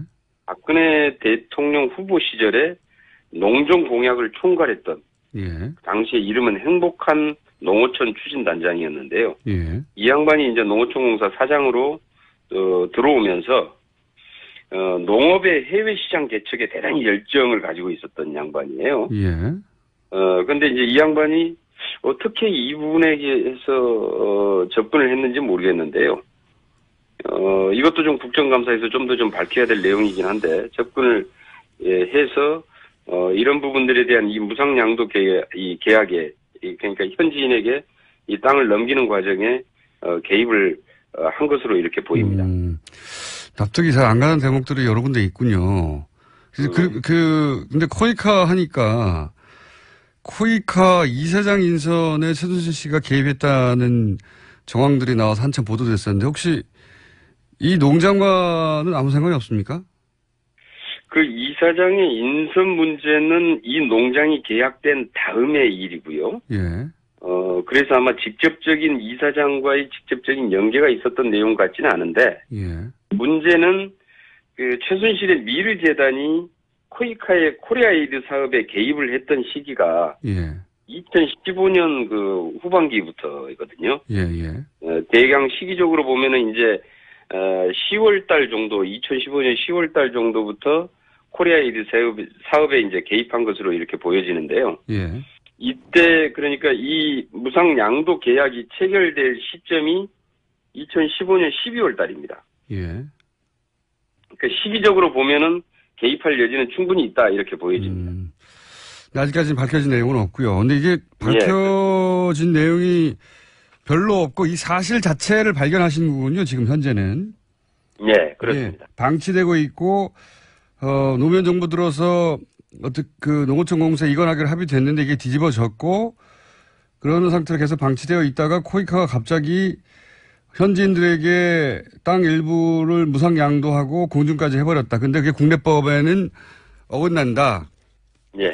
이런 정도를 지금 알아내신 것이고 처음 이게 제대로 언론에 문제가 된 건 이번이 처음인 것 같은데 좀 더 조사를 해보면 도대체 왜 뒤집었는지 합의가 뒤집었는지 그리고 왜 계속 방치했는지 그리고 왜 무상 양도해 버렸는지 이제 좀 드러나겠군요. 근데 그건 그때가 다시 인터뷰를 하기로 하고 그러면 지금 이 시점에서 마지막으로 드릴 질문은 이건 것 같은데요. 앞으로 그러면 이거 어떻게 해야 됩니까? 이 땅은?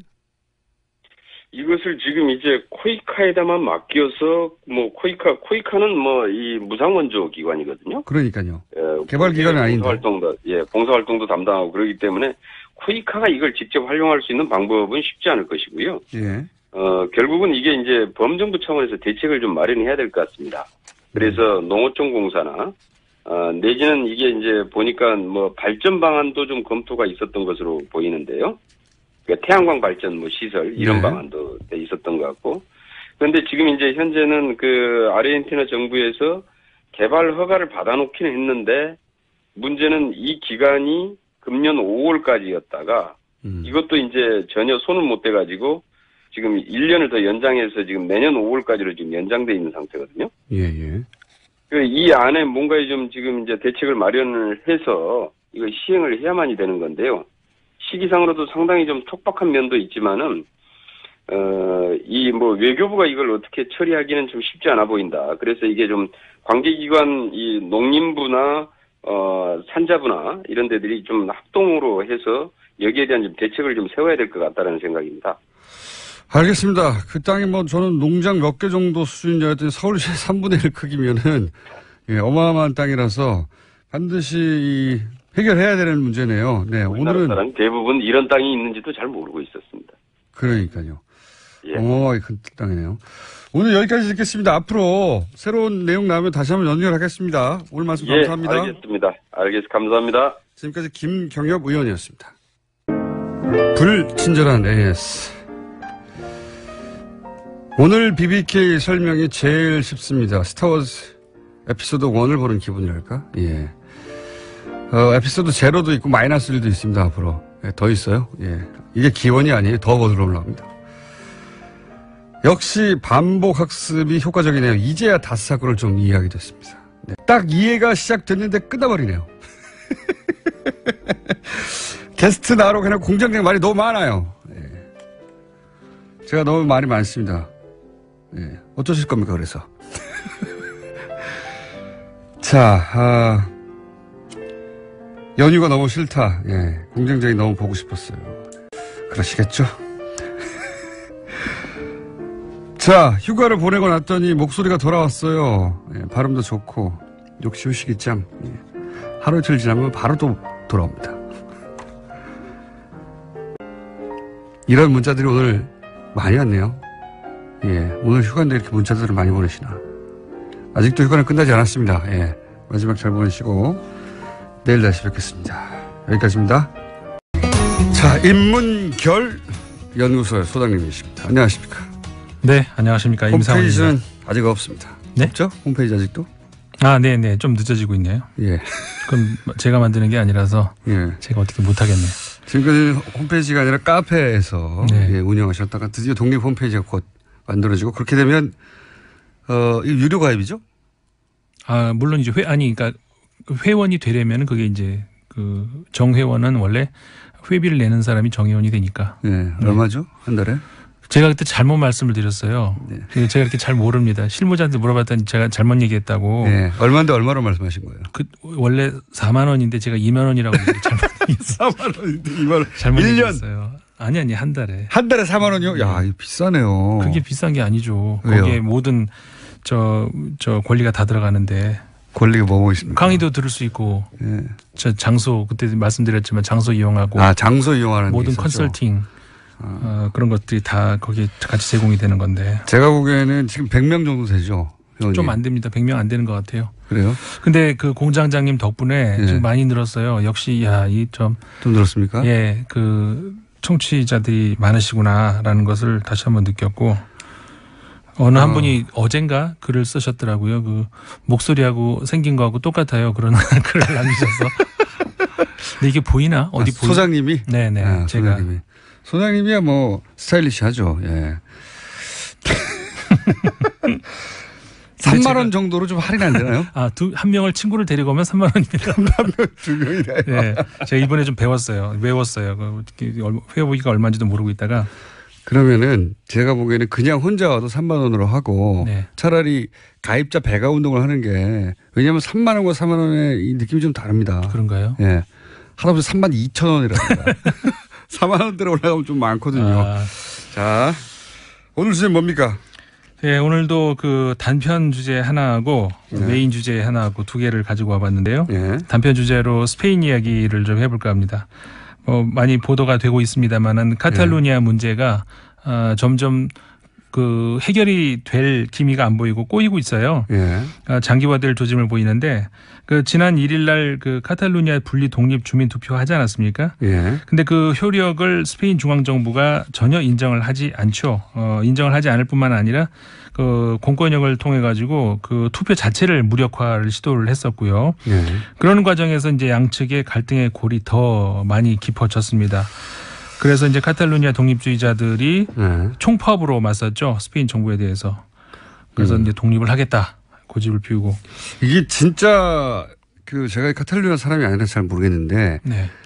정말로 완전한 독립국가를 이루려고 하는 건지 네. 아니면 이를 통해서 자치권을 더 확보하려고 하는 건지 그 진정한 목적은 잘 모르겠는데 카탈루니아는 뭐 언어도 다르고 네. 인종도 다르고 사실 같은 국가이기 쉽지 않은 조건이죠. 공장장님이 내가 카탈루니아 사람이 아니라서 잘 모르겠네라고 얘기하시는데 저도 할 말이 없어지는데 예. 저도 카탈루니아 사람이 아니니까 이제 제가 아는 바로만 얘기를 드리면은 일단 지금 말씀하셨잖아요. 카탈루니아는 언어도 굉장히 뿌리부터가 많이 다르고 예. 그다음에 그 역사가 많이 다르고 예. 좀 한 300년 정도 전부터 이제 통합이 되긴 했습니다만 뭐 어순도 다르고 다 완전히 다르다고 해요. 언어도. 네. 예. 그래서 이게 그 보통 우리가 가장 이상적인 한번 제가 이 얘기 여기서 한 것 같은데 가장 이상적인 국가를 만든다라고 하면은 그 땅이 있고 예. 그다음에 같은 문화와 언어를 그 공유하고 있는 국민이 있고 이들을 묶어주는 어떤 제도가 있고 이렇게 얘기를 하지 않습니까? 네. 근데 보통 이제 그 그러니까 우리나라 말로는 똑같이 국가 이렇게 표현을 하지만 서양어로는 이거 표현하는 법들이 다 다르거든요. 예. 땅 이야기를 할 때 우리가 보통 컨트리라는 얘기를 쓰죠. 네. 그다음에 사람 이야기할 때 네이션이고 국가 제도 이야기를 할 때 이제 스테이트를 쓰는데 이게 언어가 세 용어가 다 다르다 보니까 이 사람들이 이거를 그 뭐라고 할까요? 우리나라 사람들이 동양에 비해서 이제 그 국가를 이루는 이런 것들이 굉장히 좀 복잡했던 것 같아요. 언어가 달라지다 보니까. 실제로 뭐 미국만 하더라도 예. 거기에 뭐 인종이 엄청 많고 유럽도 네. 인종이 많이 섞여 있으니까요. 그렇죠. 네. 그러니까 우리나라에서는 민족이라는 말이 있지만 유럽 사람들의 경우는 민족에 정확하게 해당하는 말은 없죠. 그게 이제 뭐 국가, 민족 이런 말들이 이제 네이션 정도가 될 수가 있는데 이게 그러니까 카탈루니아 같은 경우는 일치하지가 않는다는 거죠. 그렇죠. 그렇기 때문에 이 사람들은 언어를 우리가 같이 공유를 하고 역사를 같이 하고 땅도 있고 경제력도 어느 정도 되는 것 같고 네. 이런 우리끼리 독립을 하자라는 생각을 진짜 가지고 있는 것 같아요.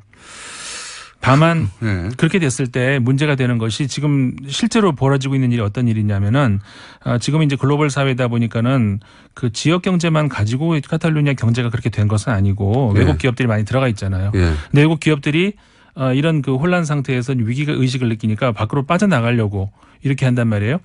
그것도 저 스페인 중앙 정부는 도와줘요. 제가 보기에는 스페인 중앙 정부가 그걸 부추겼을 거라고 봅니다. 부추겼을 수도 있겠죠. 예. 어쨌든 간에 지금 그러니까 카탈루니아 지방에 있는 어느 글로벌 기업이 나 다른 지역으로 옮길래 하면은 그래? 그러면서 바로 도와준다는 거죠. 예. 그러니까 모든 서류나 이런 것들 간소화시켜 가지고 바로바로 도와주는 그래서 실제로 많은 공장들이 그리고 회사들이 카탈루니아 지역에서 다른 지역으로 이동하는 그러다 보니까 카탈루니아 주민들 입장에서는 좀 뭐라고 할까요? 되게 곤혹스러운 이런 상황에 놓인 거죠. 그런 정치적인 문제를 사기업이 그냥 결정했을 리는 없습니다. 제가 보기에는. 스페인 중앙정부가 그렇게 왜냐하면 카탈루니아가 독립을 하겠다고 하는 이유 중에 여러 가지가 있겠지만 역사도 다르고 언어도 다르고 뭐 전통도 다르고 경제적인 게 크죠. 예 그리고 뭐 전쟁도 치렀고요. 네. 자기들끼리 내전 사람도 많이 죽었고 핍박도 많이 받았고 그 중에 경제적인 이유가 큰데 이제 그걸 압박하면 당연히 그렇죠. 그런 목소리가 줄어들 거라고 하는 뭐 어린아이도 알 수 있는 기법 아닙니까? 그러니까 맞습니다. 이제 그래서 그 지역의 기업들한테 압박을 가하겠죠. 떠나라고. 네, 그렇게 충분히 그렇게 될 수 있을 것 같고요. 실제로 그 스페인 중앙정부에서는 계속 그렇게 고집을 할 경우에 자치권을 박탈한다. 근데 이게 자치권을 박탈할 수 있는 권한이 헌법에 보장이 돼 있다고 해요. 스페인 헌법에. 그렇기 때문에 이제 크게 몰아붙이고 있고 이런 중에 지난 주말에서는 또 다른 세력이 이제 시위를 하기 시작했는데, 그러니까는 카탈루냐 독립주의자도 아니고 그렇다고 이제 이 사람들을 공권력으로 막아라 하는 사람들은 아니고 제발 좀 이제 대화 좀 해라. 협상해라. 네. 그러면서 이 시위대는 그러니까는 바르셀로나 시에서도 열렸고 마드리드 시에서도 열렸고 동시에 열렸는데 일부러 그 어느 한쪽에 어떤 그 지지한다는 그런 걸 하지 않기 위해서 깃발을 그러니까 국기도 안 들고 나오고, 왜냐하면 국기라고 하면 이게 통합의 의미가 있잖아요. 국기 안에. 카탈루냐 깃발이 따로 있거든요. 네, 그렇죠. 그러니까 카탈루냐 깃발 뭐 여러 네 군데를 합쳐가지고 이 상징을 모아서 만든 것이 스페인 국기이기 때문에 아예 그냥 하얀 백기를 들고 나왔어요. 하얀 백기를 들고 나와서 그 백기를 흔들면서 대화해라. 중앙정부하고 카탈루냐 정부하고 그런 시위가 이제 시작이 됐고요. 이 몸짓도 손으로 왜 이렇게 우리가 라디오라서 보여드릴 수는 없는데 말하는 걸 표현하는 손가락으로 이렇게 표현하는 거 있잖아요. 그게 이제 제스처가 됐어요. 이 시위대들. 그래가지고 대화를 해라 이런 움직임들이 계속 나오고 있어가지고 이게 과연 어디까지 그 사태가 전개가 될 것인가 현재로서는 좀 가늠하기가 어렵습니다. 이게 이제 유럽 전역에 대해서 관심이 많을 수밖에 없는 게 영국과 소위 대영 자국이라고 불리는 연합체와 스코틀랜드 분리 투표가 있었지 않습니까? 네네. 그런 지역들이 그 유럽에 꽤 많이 있어요. 보면. 그렇죠. 예, 이렇게 같은 문제이기 때문에 더더군다나 다른 유럽 국가에서도 그러니까는 분리를 찬성을 하지 않고 있고요. 당연히. 그렇다고 반대를 직접적으로 했다가는 내정 간섭 소리를 들으니까 그렇죠. 주로 이제 입을 다물고 있죠. 네. 예. 실제 다음 시간에 그거 한번 해볼까요? 유럽 내도 이렇게 분리 독립하려고 하는 혹은 뭐 그 지역 내에서의 갈등을 겪는 곳이 우리가 생각하는 것보다 많죠. 예. 네, 독일도 있고 굉장히 많습니다. 따져보면 굉장히 많은데 벨기에도 있어요. 그렇죠. 조그만 나라인데도 불구하고. 벨기에는 벨기에 사람들은 국민 의식 자체가 우리는 나는 벨기에 사람이다라는 의식이 별로 없어요. 나는 불어권 사람이다. 나는 네덜란드권 사람이다. 그렇죠. 언어가 완전히 다릅니다. 예, 전혀 역사도 다르고 서로 이제 굉장히 인위적으로 묶여진 나라이기 때문에 우리가 생각하는 어떤 그런 국가 혹은 국민 어떤 그런 민족은 말할 것도 없고 그런 개념이 전혀 없습니다. 거기는. 북쪽과 남쪽이 언어도 다르고 거기도 빈부격차가 있고 이태리에도 그런 얘기가 나온 적이 있어요. 북부 이탈리아하고 남부 이탈리아하고 경제 그 차이가 너무 커가지고 굉장히 그 갈등이 심하죠. 분리독립해야 한다는 얘기도 있고 카탈루냐뿐만이 아니다. 많습니다. 그 유럽이 어떻게 보면은 그 21세기에 들어와가지고 굉장히 하나의 그 분쟁의 소지가 될 수 있는 것이 바로 이 문제. 소수민족의 어떤 갈등 문제, 이게 굉장히 큰 문제가 될 수 있습니다. 이게 이제 뭐 쿠르드나 카탈루냐 정도 되면 굉장히 큰 문제라 인구도 많고 화제가 되지만 그 외에도 유럽 내에 많다. 이 시국에 좀 많이 나왔으면 좋겠어요, 문제들이 아예. 그러니까 전 세계적으로 기왕 나오는 그 안에서는 합법적인 투쟁도 있고 굉장히 그 무력 투쟁도 있고 굉장히 다양합니다. 스페인은 또 북동부에 바스크도도 있지 않습니까? 바스크도 있죠. 거기는 이제 워낙 작아서 카탈루니아는 너무 좀 더 크니까 그리고 경제력도 차이가 나기 때문에 이제 그러는데 바스크도 있고 굉장히 많죠. 아까도 말씀드렸다시피 일단 4개의 과거 국가가 모여서 만든 것이 스페인이기 때문에 이제 카탈루니아 같은 경우에는 경제력이 가장 앞서 있기 때문에 한마디로 말해서 내 세금 걷어서 다른 사람 주기 싫다 이제 이것 때문에 나오는 것인데 만약에 그렇게 된다면 다른 지역들도 똑같이 아마 또 어떤 또 반항이 있을 겁니다. 여기까지 하겠습니다. 임상훈 위원이었습니다. 안녕히 가십시오. 감사합니다. 안녕. 어제 대한애국당에서 자칭 양심 선언을 한다면서 기자회견을 했는데요. 최순실 씨 태블릿 PC가 주인이 따로 있다라는 주장을 한 겁니다. 박근혜 전 대통령 대선 캠프에서 일했던 신혜원 씨가 그 주인공입니다. 그렇군요. 이거를 이제 신혜원 양심 선언이라고 하는 키워드로 보도가 됐는데 일단 양심선언이 아니죠. 양심선언이라는 건 권력에 의해서 뭔가 부당하게 은폐했던 진실이 있는데 그거를 개인이 자신에 대한 어떤 불이익을 감수하면서 양심에 거리끼기 때문에 폭로하는 게 양심선언 아닙니까? 근데 태블릿 PC가 이제 폭로됐을 때 당시의 권력은 박근혜 대통령이었어요. 예. 박근혜 대통령이 태블릿 실제 주인이 신혜원 씨였는데 그걸 대통령 권한으로 덮었다. 그럼 지금 와서 양심선언을 할 수 있죠. 그게 아니고, 예. 당시 권력은 박근혜 대통령이었기 때문에 이게 양심선언이 되려면 박근혜 대통령이 최순실 씨에게 뒤집어 씌워야 되는 겁니다. 태블릿 PC가 신혜원 씨 건데, 예. 양심선언을 아무데나 갖다 붙이면 안 돼요. 예. 또 지난 9월 달에요. 재판 증언도 나왔습니다. 김한수 전 행정관이 태블릿 PC 사용자인 최순실 씨가 맞다라고 증언한 바도 있습니다. 개통한 사람인데요, 이 사람은. 기자회견을 보니까 본인의 것도 확실하다고 주장한 게 아니에요, 보니까. 기자회견 내용을 보니까 당시 이제 김모 행정관이 2대의 태블릿 PC를 개통했는데 뭐 지금 나온 전화번호나 문서나 또 캠프에서, 대선 캠프에서 같이 일했던 동료 사진이 나온 걸로 봐서는 자신이 속했던 대선 SNS 팀에서 사용한 태블릿 PC로 보였다라고. 예, 이건 양심선언이 아니라 100번 양보해도 신혜원 씨가 일방적으로 주장을 했다 이렇게 보도해야 되는 겁니다. 어떻게 신혜원 씨가 양심선언이에요 이게? 예. 당시 신혜원 씨가 이건 자기 거라고 주장하려고 했는데 박근혜 대통령이 막았다는 겁니까 이게? 예, 말도 안 되는 단어를 갖다 붙여요 여기다가. 그리고 태블릿이 당시 검찰에 의하면 최순실 씨의 동선과 일치한다는 거 아닙니까? 로그인이나. 예, 심지어 독일까지 따라갔다는 거죠. 사용 기록이. 예. 그러니까 신혜원 씨, 그 태블릿이 신혜원 씨 것이 맞으면 신혜원 씨가 최순실 씨와 함께 독일에 동행한 겁니다. 그러면 양심선언할 주체가 아니라 조사의 대상이 되는 거예요. 예. 신혜원 씨도 독일에 왜 갔어? 이렇게. 혹은 출입국 기록이 없으면 그럼 밀입국하거나 밀출국을 한 거예요. 조사 대상이 되는 거예요. 이건 박근혜 전 대통령을 구해내고자 하는 예, 친박 세력 구속기간 연장이 내일인가 결정되죠? 예, 내일입니다. 예. 그 기간 연장을 막아버리는 양심선언이 아니라 일종의 절규 같은 거죠. 예. 절규라고 봐야 됩니다. 그런데 신혜연 씨 같은 경우에는요, 이미 유죄 판결을 받은 바가 있습니다. 선거법 위반으로 이미 SNS를 불법적으로 사용했다라는 것들이 있는데 이게 과연 유리할지도 좀 의문입니다. 뭐 선거법 위반이어도 양심이 꺼리낀 일을 폭로하고 양심선언을 할 수는 있는데 이건 양심선언이 아니라는 거죠. 예. 이걸 양심선언이라는 키워드로 본인들이 주장한다고 그대로 보도해주면 이건 저는 언론의 직무유기라고 봅니다. 대체 어디서 양심의 선언을 읽어낸 건지. 예. 양심선언은 아니고요. 예. 그런 주장이 있었다. 예. 그런데 그런 주장이 사실이라고 전제하면 신혜원 씨는 조사 대상이다.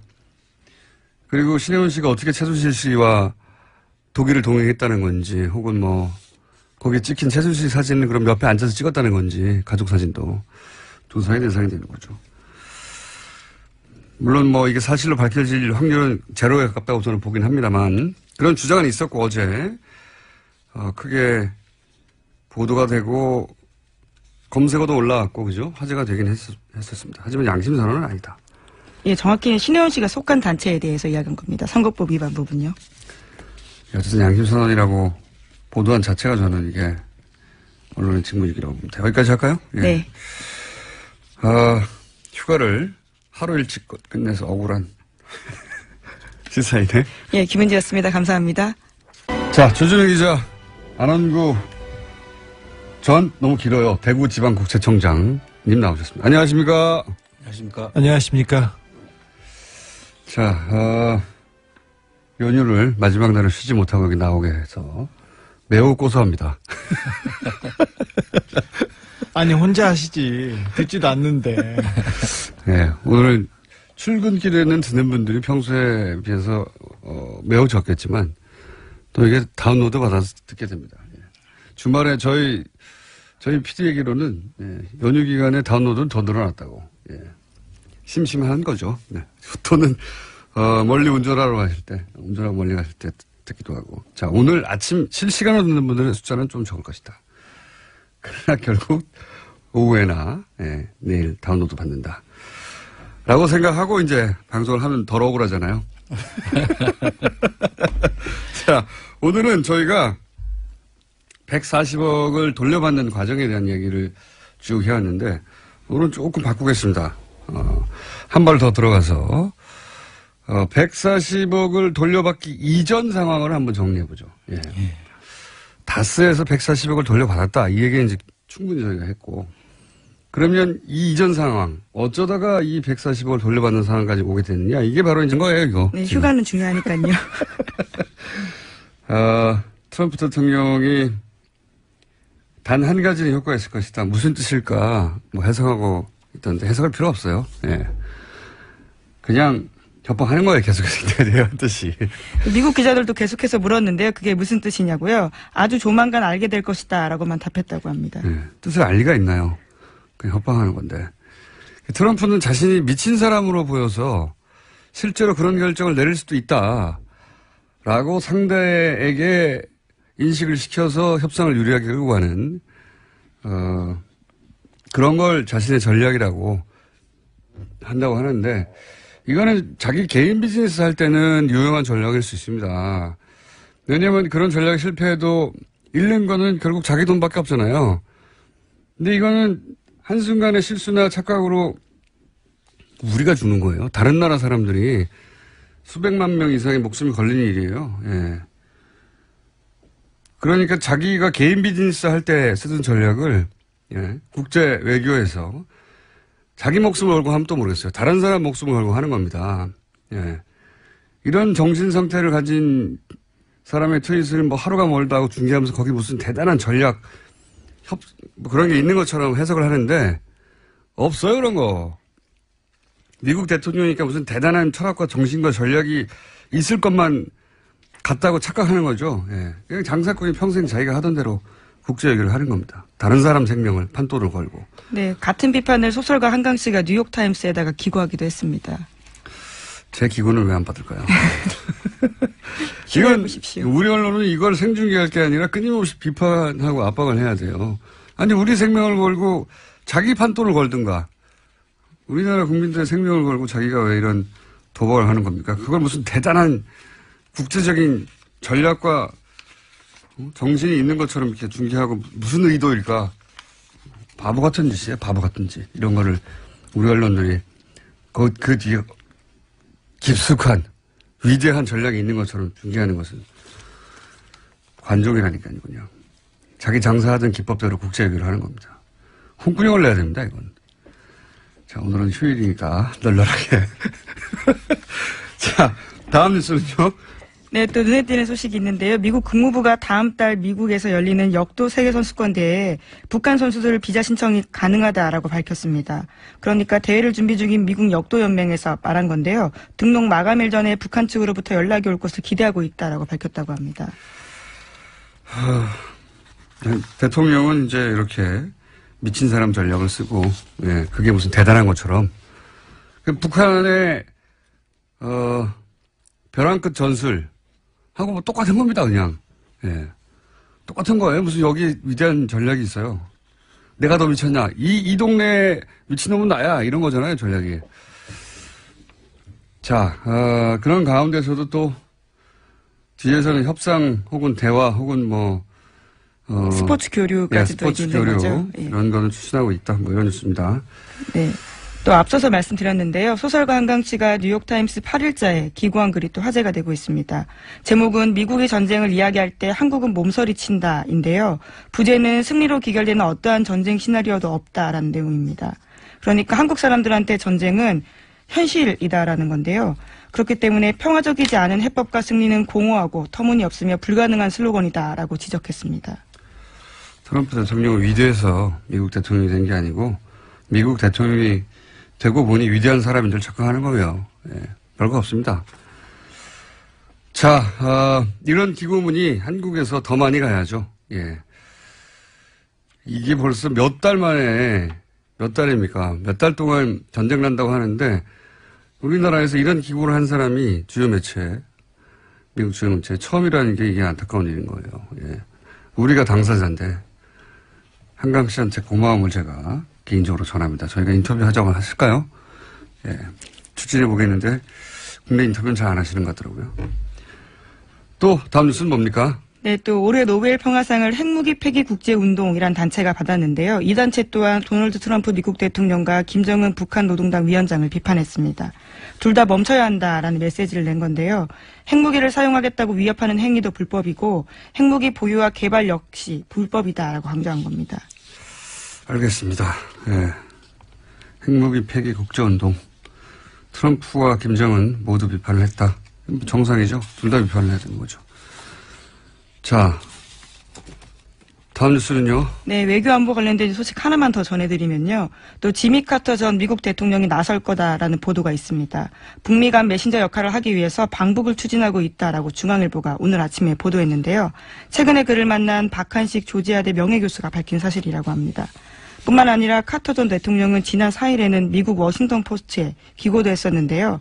여기에서 북한 핵시설에 대한 군사공격이나 좀 더 강력한 경제제재 등은 현재 위기를 끝낼 즉각적인 길이 되지 못한다라고 지적했다고 합니다. 그렇기 때문에 고위급 대표단을 보내야 한다라는 주장까지 했는데 그것이 사실상 본인의 방북을 희망한다라는 겁니다. 94년도였던가요? 경술의 협상을 이끌어낸 제네바 합의에서 큰 역할을 했죠. 예. 근데 카터 대통령은 너무 많고요, 나이가 이제 94세예요. 네, 90대입니다. 94세. 예. 그리고 트럼프 현 대통령이 이 공을 자기가 가져가고 싶지. 예. 다른 사람이 돌파구를 만들어냈다. 이런 그림을 원하지 않을 거라고 봐요. 예. 자기가 다 영광을 먹고 싶은 사람이지. 그래서 저는 94년과 같은 역할을 못할 것이다. 개인적으로 전망하는 바입니다. 여하간 그런 움직임이 있다. 자, 다음 순요. 네, 최근 미국 여론조사에서 트럼프 대통령의 지지율이 역대 최저를 기록했다고 합니다. 32%인데요. AP통신의 분석에 따르면 트럼프 대통령은 연일 북한과 말폭탄을 교환하고 백인 우월주의자들의 공감하는 모습을 보이면서 지지율이 급락하고 있다라는 겁니다. 32%도 많네요. 예. 네, 국정이 올바른 방향으로 나아가고 있다고 답한 사람은 24%였다고 합니다. 그러니까 지지를 하지만 지금은 잘못 가고 있다라고 생각하는 사람은 더 많다는 얘기네요. 예. 32%. 미국 대통령이 30%로 떨어지는 건 드문 일이거든요. 네. 자, 지지율은 계속 떨어지고 있다. 다음 뉴스는요? 네, 국정원 소식도 전해드리겠습니다. 이명박 정부 시절 국가정보원이 이번에는 김대중 전 대통령의 노벨 평화상 수상을 취소해달라는 청원 계획을 세웠다라는 겁니다. 현재 이와 관련해서 검찰이 수사에 나섰습니다. 이건 진짜 이명박 정부 시절에 이 전 대통령이 노벨 평화상을 받았는데 이걸 취소해달라고 하는 국제사회에 이야기하겠다라는 거죠. 혹은 뭐 노벨 평화상 위원회가 있겠죠. 거기다가 취소해달라고 하는 운동을 하는 보수단체. 예, 관변단체와 모의를 했다라는 겁니다. 예, 모의를 했다는 거죠. 이게 실행이 됐을 수도 있죠. 됐을 수도 있고 당시 이와 관련한 합성 사진도 돌았었는데 그것도 역시 국정원의 작품이 아닌가 이런 의혹이 있다. 네, 노벨 평화상이 아니라 물리학상 받았어야 했다 이런 식의 합성 사진이 있었다고 합니다. 당시에. 이 사안은 저희가 3부에서 김홍글 위원장 연결해서 이야기 나눠보겠는데 이게 진짜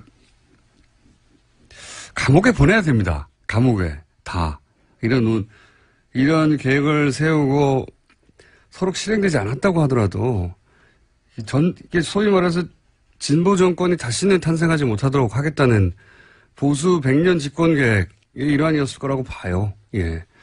그래서 이전 이명박 노무현 시절에 이루어진 자기들이 보기에는 도달할 수 없을 것 같은 지점까지 도달한 거를 다 취소해서 진보 정권을 과거를 다 깔아뭉개려고 했던 거죠. 이런 계획을 관변단체에서 세우는 것도 웃기는 일인데, 예. 김대중 전 대통령을 좋아하지 않을 수도 있어요. 그래도 노벨 평화상은 진보 보수를 떠나서 굉장히 국가적인 큰 일입니다. 좋아하지 않을 수는 있는데 이게 국정원이 나서서 그런 수상 취소될 리는 없지만 그런 계획을 세웠다는 자체가 이건 상상하기 힘든, 제가 말했지 않습니까? 설마에서부터 출발한다고. 보통 합리적 사고를 한다고 하는 분들은 설마에서 끝나거든요. 설마를 넘어가면 자신이 합리적이라는 소리를 듣지 못할까봐, 비합리적이라는 소리 들을까봐. 공작은 설마에서부터 출발한다. 다시 한번 실감하게 되는 이야기고, 뉴스고. 3부에서 저희가 좀 자세히 다뤄보겠습니다. 다음 뉴스는요? 네, 민병주 전 국정원 심의전단장이 최근 검찰 조사에서 한 발언이 나왔습니다. 어버이연합을 특별 관리하면서 추선희 사무총장도 직접 만났다라고 진술했다고 JTBC가 어제 보도했는데요. 민 전 단장은 어버이연합을 유별나게 챙긴 원세훈 전 원장 지시로 직접 만나게 되었다라고 진술했다고 합니다. 저는 이 정도 되면, 국정원 1급 국장이 어버이연합을 만났다는 거잖아요. 그것도 이전 뉴스에 하면 10여 차례 정도 만났고, 그때마다 돈을 줬다는 거고. 그렇죠. 어버이연합의, 추선희 사무총장은 자신은 국정원인 줄 모르고 만났다. 중소기업 사람인 줄 알았다라고 말도 안 주장했었죠. 되는 소리를 했는데, 근데 이 정도 되면 말이죠. 국정원 1급 국장이 한 번도 아니고, 이렇게 10여 차례를 만났다는 걸 보면, 어버이연합이 자생적으로 생기자 이에 국정원이 접촉한 게 아니라 국정원이 애초부터 어버이연합 자체를 탄생시킨 거 아니냐. 저는 이런 의구심을 가질 단계다 이제. 그런 생각이 듭니다. 사실 추선희 사무총장에 대해서 여러 가지 의혹들이 과거로부터 있었고 어버이연합에 대해서도 이거 돈 어디서 났냐 여러 차례 추궁이 있었죠. 그래서 제가 기억하기로는 한겨레 신문에서 관련 기사를 쓰니까 어버이연합 몰려와가지고 통장 계좌 흔들면서 이거 다 자발적으로 모은 돈이다. 그러면서 격렬한 시위를 했었죠. 어딜 가시더라도 격렬하게 시위하십니다. 근데 당시 이제 그 언론사 앞에서 굉장히 격렬한 시위를 했었는데 그 격렬한 시 자체를 저는 국정원이 뒤에서 또 사주한 것이 아닌가. 이 부분도 왜냐하면 본인들이 드러날까봐 아예 최전선에서 막는 거죠. 이것도 의구심을 가지고 조사를 해봐야 된다. 어버이연합 자체의 탄생부터 저는 다시 뒤져봐야 된다. 그런 생각이 듭니다. 자생적으로 만들어진 게 아니라 애초부터 그렇게 만들어낸 거일 수도 있다. 자, 하나 정도 더 할 시간이 있습니다. 네. BBK 사건이거든요. BBK 사건인데 이게 워낙 회사 이름이 많이 등장하고 외워지지도 않아요, 잘. 회사 이름이. 의미가 잘 없어가지고. 그리고 거래도 대단히 복잡합니다, 내부 거래가. 그래서 뭐가 어떻게 됐는지 이해하기 당시도 어려웠고 지금은 시간이 지나서 더 어렵죠. 그럼에도 불구하고 이제는 이걸 다시 한번 기억에서 소환할 때가 왔어요. 그래야지 전체 그림을 이해할 수 있으니까. 자, 그러면 제가 이제 기본 정리를 할 테니까 중간에 청장님과 조 기자가 끼어들어서 사건과 관련한 내용들을 좀 더 명확하게 해 주십시오. 우선 김경준 씨와 이명박 당신의 씨라고 해야 되겠네요. 그때는 공직자가 아니었기 때문에 BBK라는 투자 자문회사를 설립합니다. 99년의 일입니다. 그리고 김경준 씨를 이명박 씨가 어떻게 알았는가에 대해서는 이야기가 많죠. 네. 둘이 주장이 서로 다르죠. 네. 누나가 소개를 했었다라는 설도 있고 누나는 상관이 없다라는 설도 있습니다. 하지만 이명박 씨하고 에리카 김 씨는 그 당시에는 굉장히 특별한 관계였습니다. 그러니까 그때 당시 알고 있었다는 이야기는 분명한데 그래서 소개를 해줬는지 아닌지는 중요한 포인트는 아닌데. 네, 김경주 씨는 극구 부인하고 있습니다. 네. 보통 중요한 사안은 아니지만 이제 화제가 됐었습니다. 예전에. 자, 이 정도 언급하고 넘어가고요.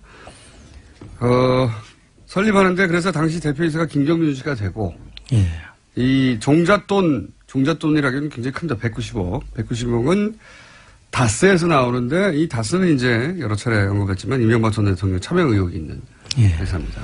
그러니까 돈은 다스에서 나오고 대표는 김경준 씨가 돼서 투자 자문회사를 설립을 합니다. 처음에 설립은 김경준 씨가 했어요. 그런데 투자 회사를 만드는데 설립 자본금이 5천만 원이었어요. 맨 처음에는. 네, 근데 그러면 설립회사, 투자회사의 요건이 안 됩니다. 그렇죠. 그러니까 회사도 아니었는데 거기에 다스의 190억 그리고 이명박 대통령들 지인들 회사에서 돈을 가져와서 600억에서 800억까지 투자를 받습니다. 돈이 그렇게 갑자기 확 늘어납니다. 그러면서 이제 김정주 씨는 이 회사가 어떻게 내 회사냐라고 주장하면서 했던 얘기 중에 하나가 내가 삼성생명에 가서 어떻게 100억을 받아내고 내가 하나은행에 가서 어떻게 돈을 받아내고 이런 한국의 투자자들로부터 내가 어떻게 돈을 받아내느냐. 이 정도 액수로 움직일 나는 이제 한국말도 잘 못하고 한국에 온 지 얼마 되지도 않았는데 그런 큰 돈을 어떻게 투자를 받는단 말이냐. 다 이명박 전 대통령과 가까운 분들한테서 투자를 받은 거다. 이렇게 주장을 했죠. 예. 그 실제로 다스에서 190억이 들어올 때 김경준 씨는 35살이었고요. 예. 그 35살 된 사람이 처음 보는 사람 그 다스에 가가지고 예. 190억을 받아옵니다. 다스에 처음 만나서 받았다고 하죠. 네, 다스에 방문했을 때 다스의 회장이 이상은 씨였는데 이상은 씨는 만나지도 않았고요. 다스에 돈을 투자했는지도 모르고 있었어요. 근데 그 당시 사장은 김성우 씨였는데 김성우 씨한테 지금 김성우 씨 옆에 있던 사람한테 지금 문자를 받고 있습니다. 근데 아주 젊고 멋쟁이 청년이 하나 와서 젊은 청년이다. 그냥 젊은 청년이고 옷 맵시도 좋고 그냥 좋은 이미지의 청년이 와서 한 5분 정도 김성우를 만나고 그냥 갔다. 네. 그리고 190억 투자했다는 겁니다. 이게 말이 됩니까? 190억이 아니고 19억도 아니고 1,900만도 그렇게 투자를 안 합니다. 모르는 사람인데요. 네, 당시 다스의 장부상 190억을 움직일 만한 여유가 없었어요. 이익도 훨씬 작았는데 사실 그런데 다스에는 돈이 많았대요. 그 당시에는. 그런데 장부나 그 명목상으로는 그 190억을 투자할 여력이 전혀 없는 회사예요. 여력이 전혀 없었고요. 그 돈이 이제 263억 그 도곡동 땅 판 돈에서 나온 거죠. 나온 것으로 지금 보고 있습니다. 그래서 도곡동 땅이 연결돼 있다고 계속 하는 거고. 네. 그래서 도곡동 땅 주인이 다스 주인이고 다스 주인이 BBK 주인이다라고 이제 계속 이야기가 돌고 있는 거죠. 예, 10몇 년째 돌고 있는 거고요. 자, 그렇게 해서 190억이 들어가면서 당시 인터뷰 이제 회사 꼴에 맞춰서 만들었는데 당시 인터뷰를 보면 언론 인터뷰를 보면 선거법 위반으로 당시 이명박 씨가 피선거권이 박탈이 됐었어요. 예, 박탈이 돼 98년도 일이죠. 그런데 정치 활동 재개를 준비하면서 본인은 이제 토목건설 분야에 이름을 날렸었는데 그때가 생각해 보시면 98년, 99년이 인터넷 시대가 막 열리는 시점입니다. 그리고 IMF였습니다. 네, IMF였고. 그래서 첨단 분야에서 사업 성공을 해낸 경력이 필요했다. 이렇게들 얘기를 하고 있고요. 그러면서 당시 잘 나가던 금융인이었던 김경준 씨와 함께 이런 투자자문 회사인 BBK를 설립했는데 BBK 회사 자체가 목적이 아니었고 만들려고 했던 거는 인터넷 기반의 종합 금융회사. 예, 이런 걸 만들려고 했던 거예요. 그래서 BBK는 투자 자문이고 그리고 증권회사인 EBK, 인터넷 증권회사 EBK를 또 하나 만들고 그 두 가지 회사를 지주회사인 LKE. 예, 이름이 이제 복잡하기 시작합니다. 네. 기억하실 필요는 없어요. 그냥 BBK 하나만 기억하시면 되는데 그런데 이제 회사의 꼴은 그렇게 증권회사. 안녕하세요. 김어준입니다.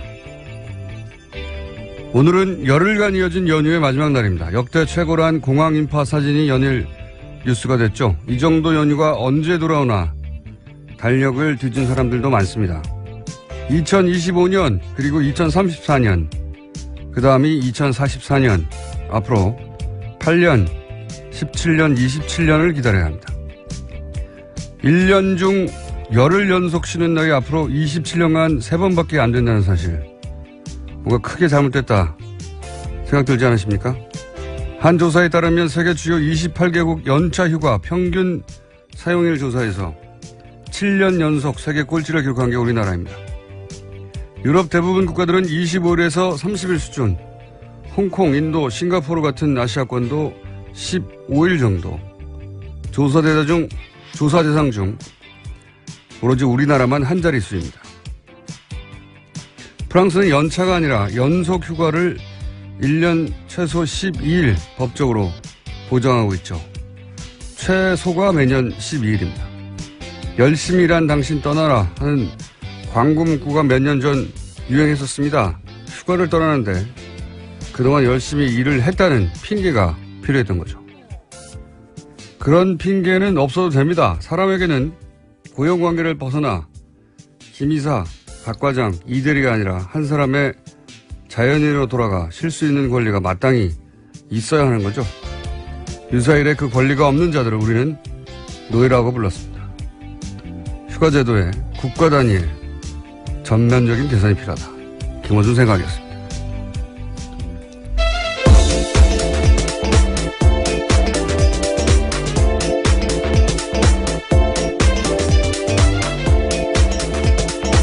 시사인의 김은지입니다. 네, 김은지 기자 호가 있다고 네, 저희 PD가 실검일이 김은지라고 앞으로 네 글자라서 어쩌다 그렇게 된 것 같은데 본인 설명을 소개를 그렇게 해주세요. 예. 열흘이 길지 않아요? 뭐 훌쩍 가더라고요. 예, 오늘 사실은 연휴 마지막 날인데 저희는 억울하게 하루 일찍 끌려 나왔습니다. 예. 이태리에는 헌법에 보장돼 있어요.